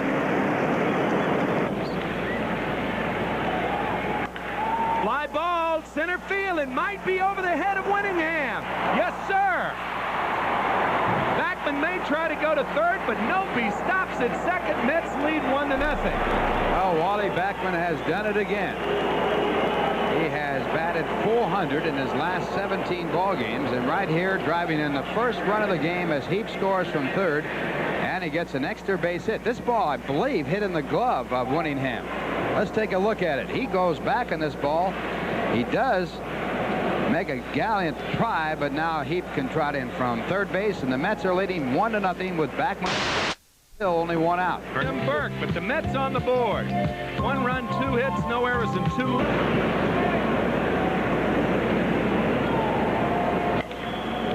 Ball lifted to right field. Andre Dawson coming on hard. He dropped the ball. Foster will go to third. And here comes Foster. He's coming home. The throw. Safe. Out at home. Oh, boy. Oh, boy. I can't believe it. With nobody out, Foster is waved home, and he was out at home. My goodness. Well, we'll look at it again. Dawson coming a long way for this high pop-up. He reaches for it and doesn't get it. It hits in fair territory, and it goes down into the right field corner. Foster going to third base. Nobody out. Harrelson waves him in. I believe he's safe on the call, but he is called out. So the second time the Mets have had a runner thrown out at home with less than 2 out. Dawson chasing it down in that corner, and he fires it on in, and the relay from the first baseman Francona, and Foster unable to come in and score. You know, you really can't fault. Carter trying to get him to shake off. Sinker got him. Mets win it 1-0. What a ball game. Oh, man, this will bring them back. I'll tell you that. Even though the home team didn't win, the Mets scoring the lonely run of this ball game in the 8th inning on a double by Wally Backman. Another big hit, pinch hit double by Danny Heap, his first pinch hit of the year. The winning pitcher, Ron Darling, who is now 11-5. Roger McDowell, his 10th save of the year. And the loser for the Expos, very unusual, as Tim Burke picks up his first loss of the season against 8 wins. The line score in the game 1-5-0 for New York, 0-4 and spend a birthday.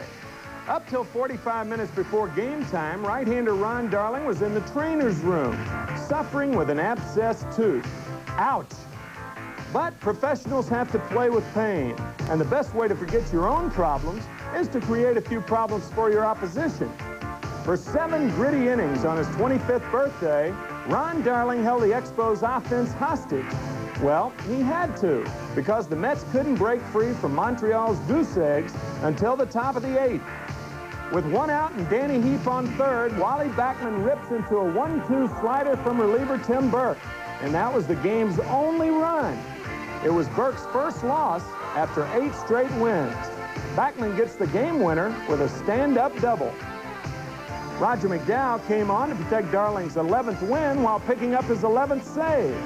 And tonight, more of the same as Dr. K goes against the Giants right here on Channel 9. A little while ago, it looked as if Larry Bowa's illustrious Major League career might be over, but the Mets have picked him up for some insurance at shortstop down the stretch drive, they hope.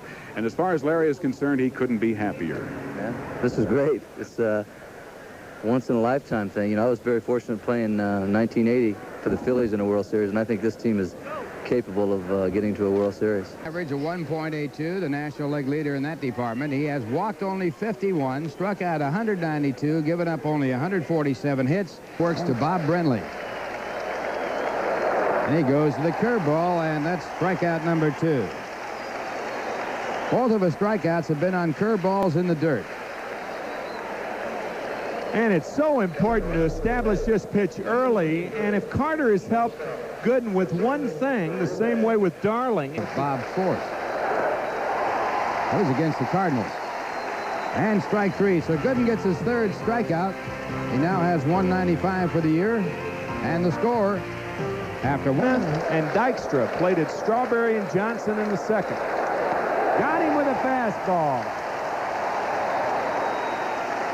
Gooden has now struck out 5 of his last 6 batters, all swinging. Oh, we look at it again. This is a borderline pitch. Did he get the outside corner? Pretty close. And he just threw it right on by him. Gooden now with a total of 197, 214. The curveball punches out Youngblood on 3 pitches. Joel is out of there, and Gooden has struck out 7. Youngblood with some words for home plate umpire Bob Engel. But that looked like a pretty good pitch. Well, we'll look at it again. It's a tremendous curveball, and I'd say it was in the strike zone. He now has a total of 199. He is one standing as Gooden has a count of no balls and 2 strikes and is threatening to strike out the side and does.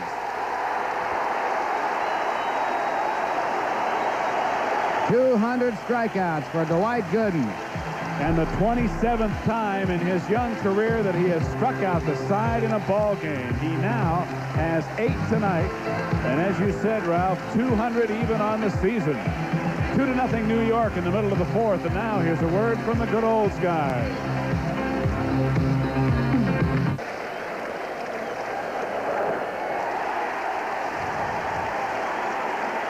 Dwight Gooden now with 9 Ks on the evening has struck out the last 4 in a row. Well, Dwight has had that great curveball here tonight. And when it rolls off that table like that, Katie barred the door. Lord Charles falling off his throne. I'm telling you, he has faced.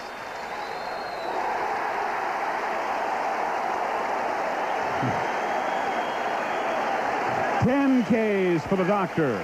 The 23rd time he has struck out 10 or more in a game, and he has struck out those 10 batters among the last 13 he has faced. And again, he goes to that curveball. It's out of the strike zone, but the batter doesn't know it when it starts. That is the... Gladden running again, and it's strike 3. Dwight Gooden strikes out the side for the 2nd consecutive inning. He has struck out 11 through the first 5 innings of play. New York 2, San Francisco nothing. Here's a word from the World Series. And a drive to left, a base hit. Backman comes in to score easily. Carter with an RBI. The Mets lead 3-0.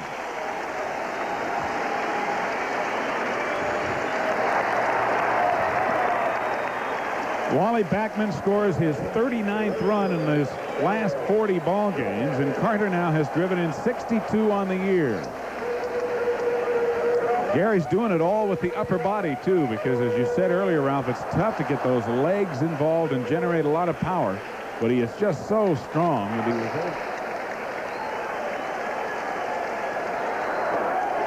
Got him with a fastball. Strikeout number 12.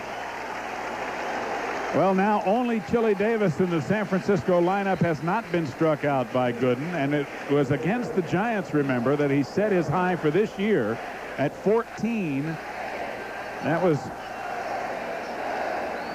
the pitcher this year.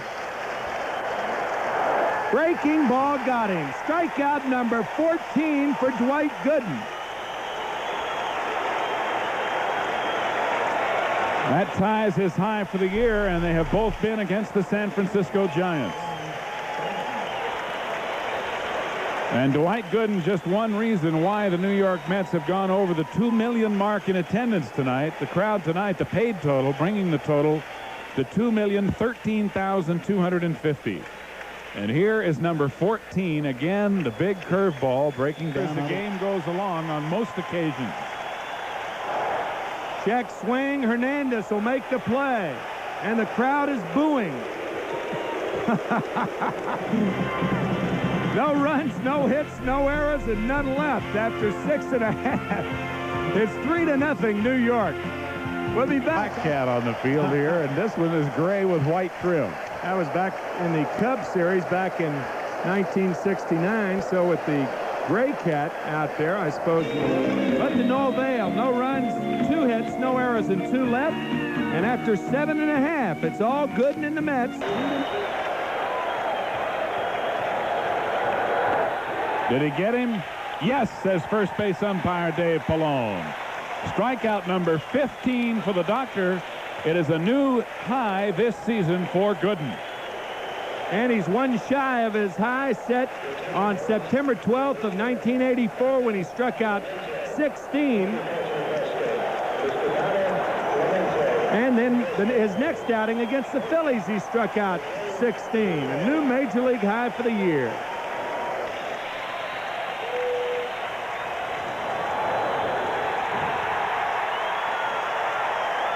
Dwight Gooden has struck out 16 to tie his career high. He has won his 13th game in a row. It is his 13th complete game and 6th shutout of the year. His record is now 19-3. He has an opportunity to become the youngest player to win 20 games in one season. That, of course, he'll have an opportunity to do that in his next start. But what a performance by the Doctor as he and Darryl Strawberry celebrate, scattering 7 hits and striking out 16 while walking only 3. The Doctor was in tonight. I'll tell you, if I'm Davy Johnson, I don't want Dwight Gooden shaking elbows with anybody, especially when they're right elbows. Limit that to left elbows only.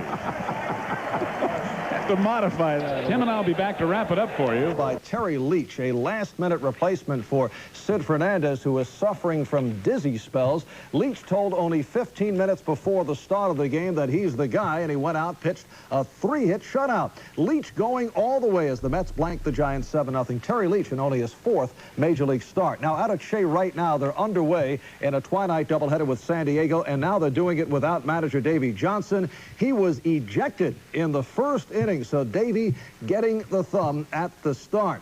And then in the Met second, this is George Foster, broken bat, bloop single. Darryl Strawberry will score. He had stolen 2nd and 3rd, and Mets in front 1-0 in the 4th inning. At the moment, the Mets still a half game in front of St. Louis. Cardinals pulling one out last night in Houston, scoring 2 in the 9th to beat the Astros 2-1. Padres doubleheader is now history, with the Padres coming out on top by the final of 6-1. Bottom of the 2nd inning, George Foster's little bloop single delivered Darryl Strawberry.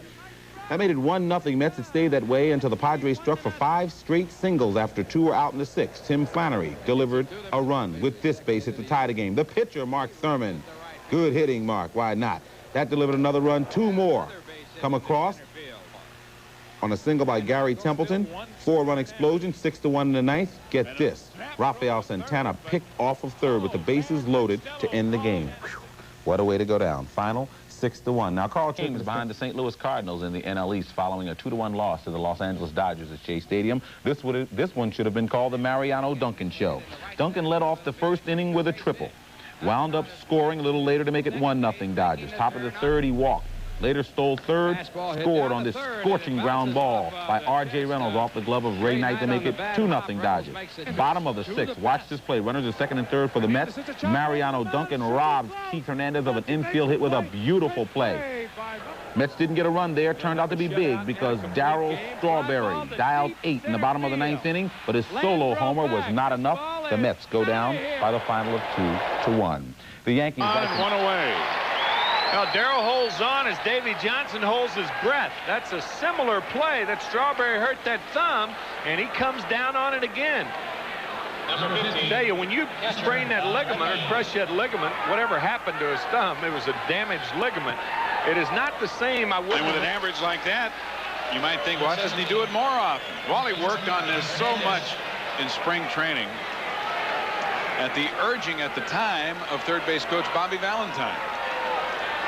Wally really, especially from the left side, able to use his speed to such a great degree. And you can see that Dreesen, even if he had come up with the ball, had very little chance of making a tag on Wally. Andreessen really initially played. There goes the runner, swing and a miss. The throw, safe. Backman to third. Uribe can't retrieve it in time. He's at third with 1 out, and it's 1-1 to Hernandez. Well, it's going to be a stolen base for Wally, his 22nd of the year, and an error on Bob Brenly. Pitched down and in and missed by Keith, but the throw well toward the first base side, and it went right up Uribe's arm on the short hop.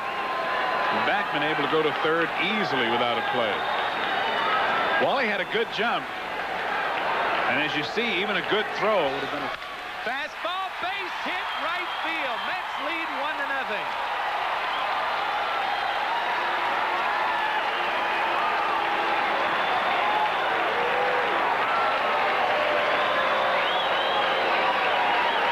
Well, the RBIs have been sparse lately for Hernandez, and he drills this one by Andreessen. I doubt that even if Dan had been playing back in his normal position, he could have come up with the ball and had any kind of a play. It would have taken a Hernandez-type play to make the play, and Keith was busy hitting that ball. The ninth still tied 1-1 after this for Manufacturers Hanover. Opportune times. This ball is playable to left field for Dan Gladden, who run. Oh, he dropped the ball. And Heat's going to be at second base. Gladden got there, but did not make the play as the wind was blowing that ball toward the left field line. Well, everything is an adventure in this ballpark. Gladden got over there. The wind holding the ball up. He comes in. He has a relatively easy chance, and he hasn't got it. So on the two-base error, the Mets have a chance to go ahead here with a runner in scoring position. Second error of the night. They have one time. And he drives one into the gap in right center field. The Mets will take the lead. Danny Heath with a double to drive in the go-ahead run, and it's 2-1 New York. The big error that would have ended the inning by Dan Gladden in left field left the door open, and Howard Johnson stuck his foot right in there with a double. Well, Johnson takes his low fastball and drills it into right center. In yesterday's ball game, he tripled with the Mets batting in the ninth inning with 1 man out and scored the tying run, a game that they eventually lost. Now he's put the Mets on top. Clint Hurdle. Bases loaded, 2 out. Fastball, fly ball, center field. Dykstra there, and the Mets win it. Ron Darling hangs on by the skin of his teeth with the bases loaded and 2 out in the ninth inning to pick up his 13th win of the year. He's now 13-5. It's also his 4th complete game. And it stops the Mets losing streak at 3 games. They pick up 1 full game on the St. Louis Cardinals, who were beaten by Houston tonight to trail the Cardinals by 2 in the National League East. Mike Krukow, who pitched a whale of a game and went the distance, suffers his 10th loss. He is now 8-10 on the year. Ralph and I will be back to wrap it up. Tim will have an interview, so stay with us here from Candlestick Park, where the Mets have defeated the Giants 2-1. Now here's a word from Nissan. Second home run in as many days. Ties the ball game at 1-1 here in the top of the 4th inning. For Carter, his 20th homer of the year. And Gary just overpowered that changeup high and away and got it in, or got it into that wind in right field, and that ball just took off in a jet stream. Changeup up and away. Now watch this ball. Youngblood goes back and he realizes, playing in this park for his 3rd season, that that ball is history. Awfully strong. Gary Carter with those big arms just overpowers that ball the other way. Tie ball game. 14th home run yielded by him. Right. Threw him out. Exactly right. The pitchers can take things for granted just like regular players, and Ed Lynch was not running. And he is thrown out from right field by Youngblood, who's playing shallow. He throws a bullet to first base, and they got him by half a stride. Well, you just don't take anything for granted in this game. And it's often the case that pitchers do not run when they hit the ball, and they try to preserve their energy. But when you... Sinker grounded to short. Santana to Backman. And on to first, and Paciorek stays on the bag to complete the double play. So a 6-4-3 gets Doug Sisk and the Mets out of it as we end the 8th inning here at Candlestick. But the Giants still lead it 3-1 over the New York Mets. And we're back after this for the good old Skies.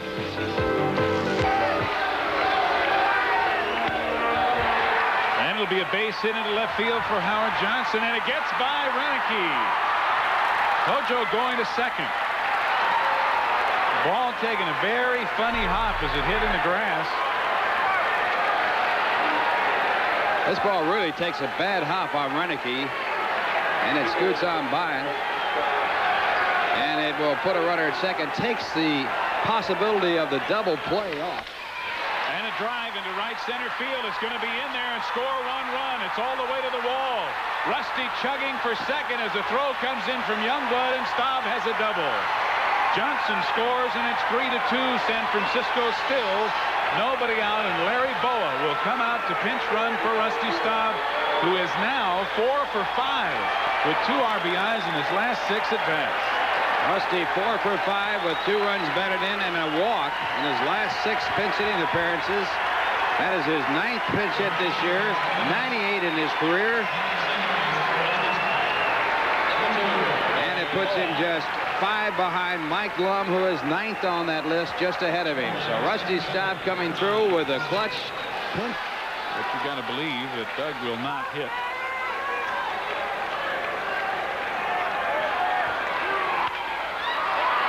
A little blooper that could drop in down the left field line. Uribe can't get it. It's a base hit.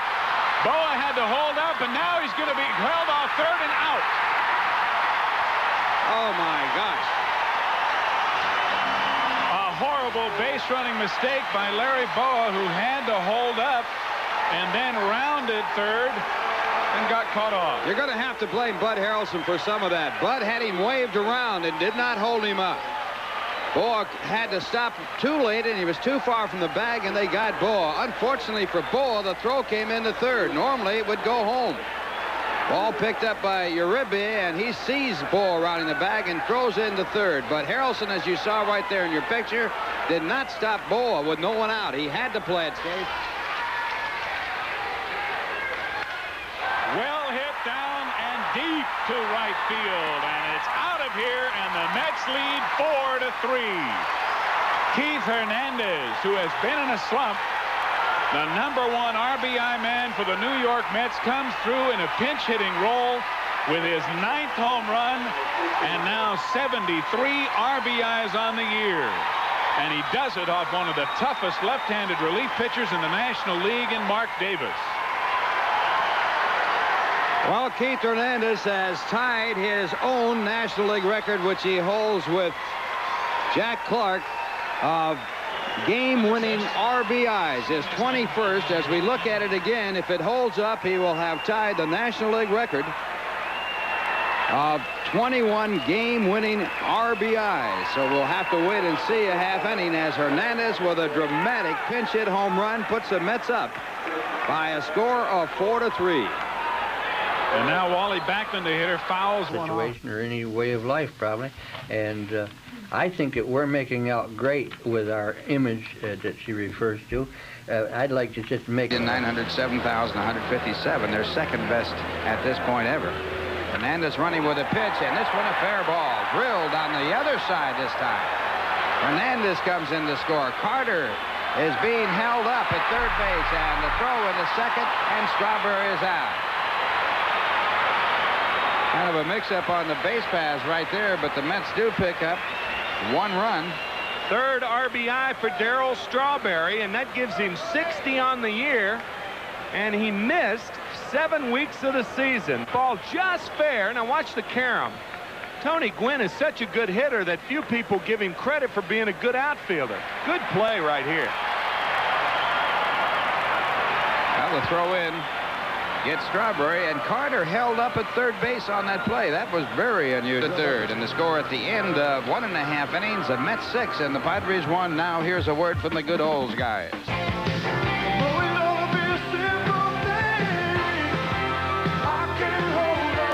Templeton And both of them have been fastballs. This one a little lower. The first time he struck out, he went after a fastball at the letters.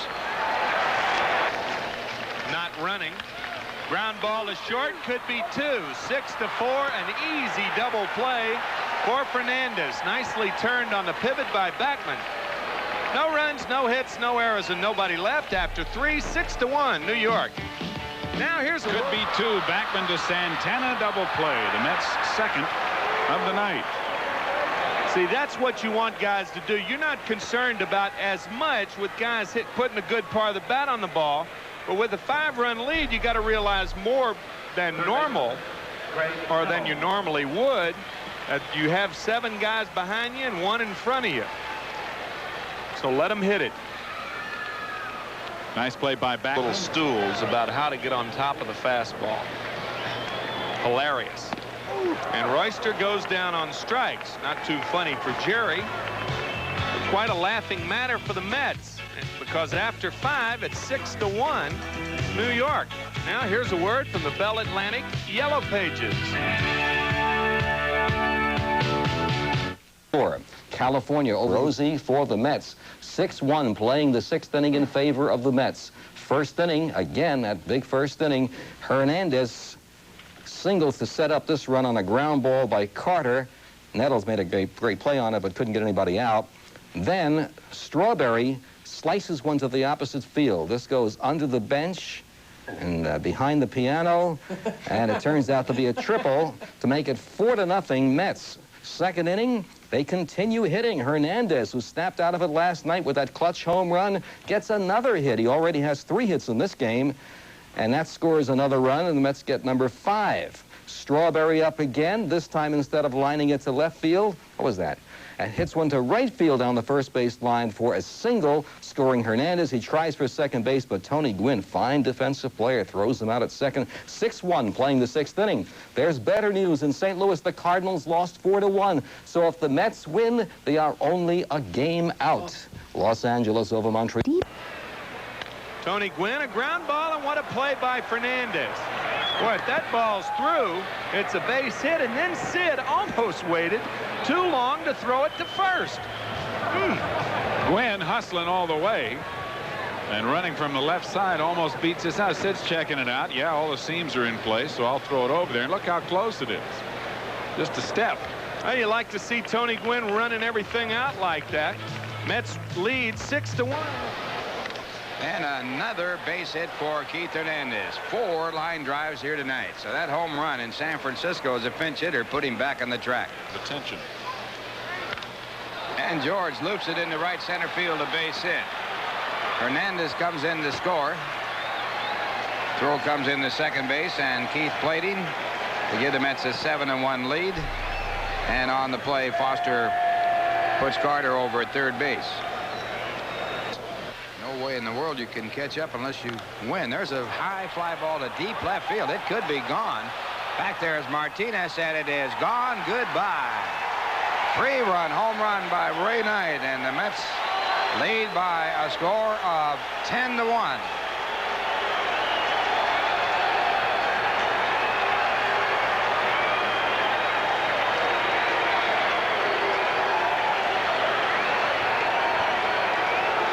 Well, Ray Knight has now driven in 4 runs tonight with this 3-run shot, his 6th of the year. I mean, he rudely greeted the young Mr. Patterson with a high, deep drive just inside the foul pole, or fair pole, as some would like to call it, as you see, just a few feet inside. And now Santana, the only man not to have a hit beside the pitcher in this ball game for the Mets, grounds out on the next pitch, and that'll do it. But the Mets pick up 4 runs on 4 hits. They leave none in the score. At the end of 6.5 innings, the Mets 10. Basketball player, and one haven't basketball players been good defensive players.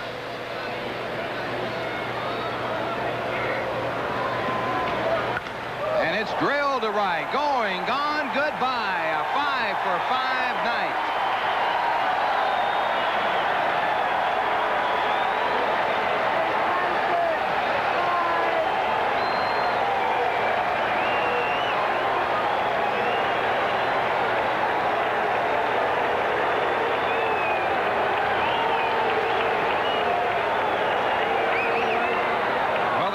supposed to have fireworks tonight, but they've had them in this ball game. The fireworks are going to be anticlimactic because they've already come off of New York bats, most of them off of the bat of Keith Hernandez. If you look in the dictionary and look up the term line drive home run, there should be a picture of this shot right here. I mean, that ball got out of here in a hurry, and you talk about a guy being locked in. We have to keep going back to that ninth inning pinch hit home run yesterday in San Francisco. That shows you how. 4 against the Mets. And it's a fly ball, and no, it isn't even going to get out of the infield. Again, he pops up tonight, and the game is over. Sid Fernandez picks up his first complete game victory in the major leagues. Only his second career complete game, and only his 6th victory of the year against 8 losses, even though he came into the game with a fine 2.75 ERA. And after not getting runs for Sid throughout his young career with the Mets scored 12 for him tonight as he goes the distance for the victory.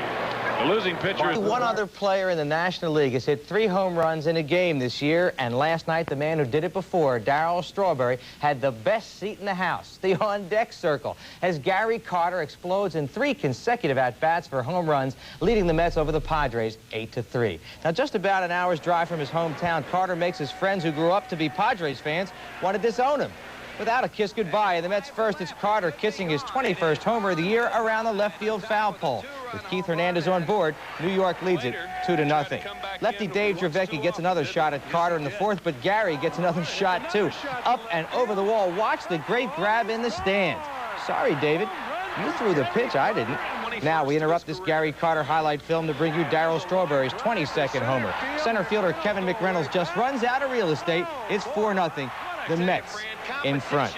Now back to Gary Carter. Dinger number 3 comes off Luis De Leon in the 5th inning. See you later time. A 3-run shot, this time in the 7th. Starter and winner Rick Aguilera gives way to Jesse Orosco to preserve his 7th W of the year. Once again, the Mets win it 8-3. So it's 3 in a row now for the Mets, but they remain a game back of St. Louis in the NL East as the Cards rally to beat Cincinnati 6-4. Well, the Cardinals, last night, Gary Carter hit 2 more home runs. That's 5 dingers in the last 2 nights, giving him a total of 25 now on the season. That helped Ron Darling win his 14th against 5 losses, but the Cards rallied. Not a good fastball. Struck him out, and strikeout number 3. A fastball, that's all. 1 hit, 1 left. The score at the end of 2. The Dodgers nothing, the Mets nothing. And the fastball. Base hit to right. So Dwight becomes the only pitcher to have 5 hits off Fernando Valenzuela. Well, he scalded this ball to right field, and once again the fastball. 6th pitch from Valenzuela is this inning, and we have yet to see the scoop ball as Gooden hits a bullet into right field.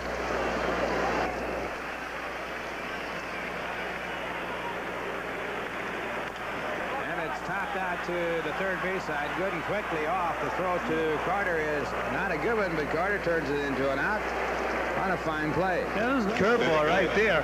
And Gooden gloving the ball, but then just kind of flipping the ball to first base. Gary Carter scooping the ball. Swung on and missed, strike 3. So Landreau going down swinging for the 2nd time tonight and a 4th strikeout for Dwight Gooden. And the plays are right here. Landreau gave him a battle, but that little extra rider, when they swing through those pitches, usually it's below the fastball. On top of the curve, below the fastball. Having a fine season with the Dodgers, and there it is, swinging over that curveball, strike 3. 2 outs and Gooden's 5th strikeout of the ball game. Almost like an over and under right here. There's the good curveball. Now he'll swing over it. You saw Landreau swinging under the fastball. Boy, Gooden has great stuff tonight. By the way, Fran, American League. He came into tonight's action with 219. Swung and missed. Dwight Gooden just struck out the side. Here in the 4th. 3 up, 3 down. And at the end of 4, on the scoreboard, no score, the Mets and the Dodgers. He's just trying to throw a fastball inside. Gooden just picked up another base hit. He's 2 for 2 after going 4 for 4 off of Valenzuela. baseman, Wally Beckman. Matter of fact, the last time he faced Valenzuela, when he got that multiple game hit, it's the first time that a pitcher has ever gotten 3 hits off Valenzuela. And right now, he's got 2. So he got a chance to do it again. Oh, he can hit. See, you base in this ball game. Let's see what happens here. Took off from the first pitch and he holds his ground there as Associates ground ball to second base. Backman to Santana for 1. The first double play. Scored 4-6-3, a pitcher's delight. And Wally had to wait on the ball. Santana had to wait for the throw. Oh, right there. Greg Brock didn't have to wait for that. That was a heater right by Greg Brock for Dwight Gooden, his 7th strikeout of the game. And for the Dodgers, they go down here in the bottom of the 5th. And after 5 on the scoreboard, no score. Best guy in the mound, you like to win that ball game, especially when he has good stuff. Swung and missed. 2 outs. And for Gooden, his 8th strikeout of the evening.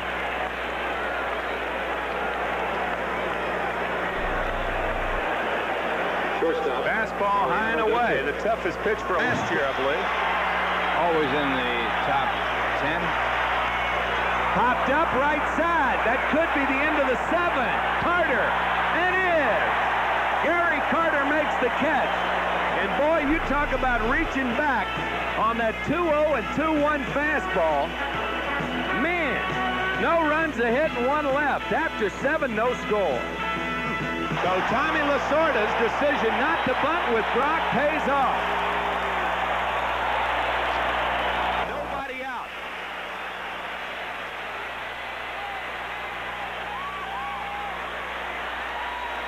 And the bunt is a beauty. Gooden to Ray Knight, and what a play by Knight.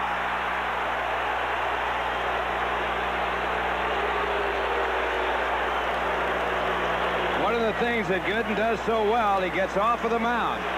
Here he gets off the mound, he gets over, and he's so close to Knight, he doesn't want to throw it hard. He almost throws it away, and Knight comes up with a grab and stays on the bag. Gooden doesn't know how to throw it soft. Good point. Good play by Knight as they pick up the force play at second. Now we're going. Squared around, now he goes for it. The throw to second is in time for the force play. So Valenzuela tried to hang the bait out there. He can bunt it past him. We'll see if he tries it. Line drive to right field. Paciorek. What a play by Tom Paciorek. The Mets are out of the inning on a brilliant catch by Tom Paciorek. Talk about a game-saving play. Well, not necessarily a game-saving play, but it certainly kept 1 run from scoring, maybe 2. It's hit hard. Paciorek back, goes as far as he can go and as high as he can go, makes a brilliant catch, and the Mets get out of it as Paciorek, against his former teammates, makes a fantastic catch. I guess you could say he is biting the hand that once fed him. After 8, no score. Brother. And they did Ralph 2-0. Pull the ball here, most likely. But he hits it back to Gooden, and what a play by Dwight Gooden. Man, are you kidding me? Look at the reaction. This is unbelievable. Not only is it hit hard, it's hit off to the other side. He has to reach back, backhands it. Look at the body position he's got right there, and he keeps his balance. Mike Marshall. Man alive. Stolen bases, he's been caught 6 times. And there he goes. Swing and a miss, the throw. Out at second base, double play. 10th strikeout of the ball game for Dwight Gooden. And for a 20-year-old kid, this is a 3-2 curveball. No, it isn't. It's a fastball, and it looked like it was down and out. It just took off and sailed, and now the tag is made. Davy Johnson looking on. That's it, he says. Now let's go get him. Look at Hernandez on the right. Well, we got OT here at Dodger Stadium. What a remarkable ball game this is. No score, going to the Ground ball to shortstop. Could be two. There's one. And the other. And the Mets get out of it as Whitfield grounds into the double play. The third double play pulled off by the Mets. And it ends the inning. No runs, one hit. One man left on base. And the score at the end of 10. The Mets. And one left, and we go to the 12th of a scoreless ball game. Foster puts it away, and the Mets get out of it one more time. 3 innings in a row, and they have been able to hold the Dodgers scoreless. The score, after 2 hits and 2 men left on base, the Dodgers nothing. 22 innings, I believe it was. Swoboda went 0 for 10. Hey, and there's a shot in the left center field. Guerrero cuts the ball off. Hernandez heading to third. He saves Beckman into second base. And the Mets now have runners on second and third with only 1 out. Well, Beckman finally gets a chance to bat from the left-hand side of the plate. He was 0 for 5 against Valenzuela from the right-hand side. And he rips one in the left center field. Guerrero over to cut it off. Good base running by Keith Hernandez as he takes the extra base. Draws the throw in the third base and allows Beckman to go to second. Guerrero no chance at all to get Hernandez, but making the ball in L.A. He's hit the Dodgers at Shea, but never here in L.A. Family and friends. And he goes the other way. This ball's going to drop. 4 ball. And the crowd will double. The Mets score 2 runs. And it's 2-0. A big double off the bat of Darryl Strawberry here in the 13th inning. On that double, Keith Hernandez and Wally Beckman scoring. Boy, it's fair by only an inch or 2. Let's take a look. Catcher, Gary Carter. Well, we'll give you 4 to 5 inches on it. It bounces in the stands for a grounds rule double. Hernandez scores. Scores, and the Mets finally get on the scoreboard the first 2 runs of the ball game. There's Dwight Gooden in the Met dugout. Pitched a brilliant 9 innings, and he's a cheerleader.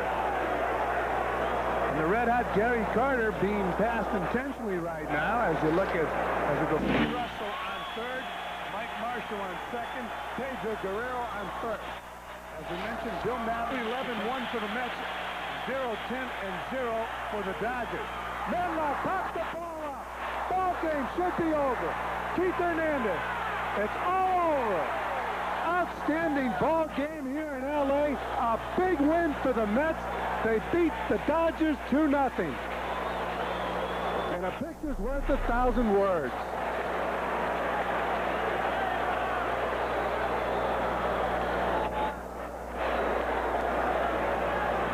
Came into the ball game after arriving at the ballpark at 8:30, and there you see the reaction of Dave Johnson. He says that's it. And here is Tom Lasorda. He doesn't even watch it come down.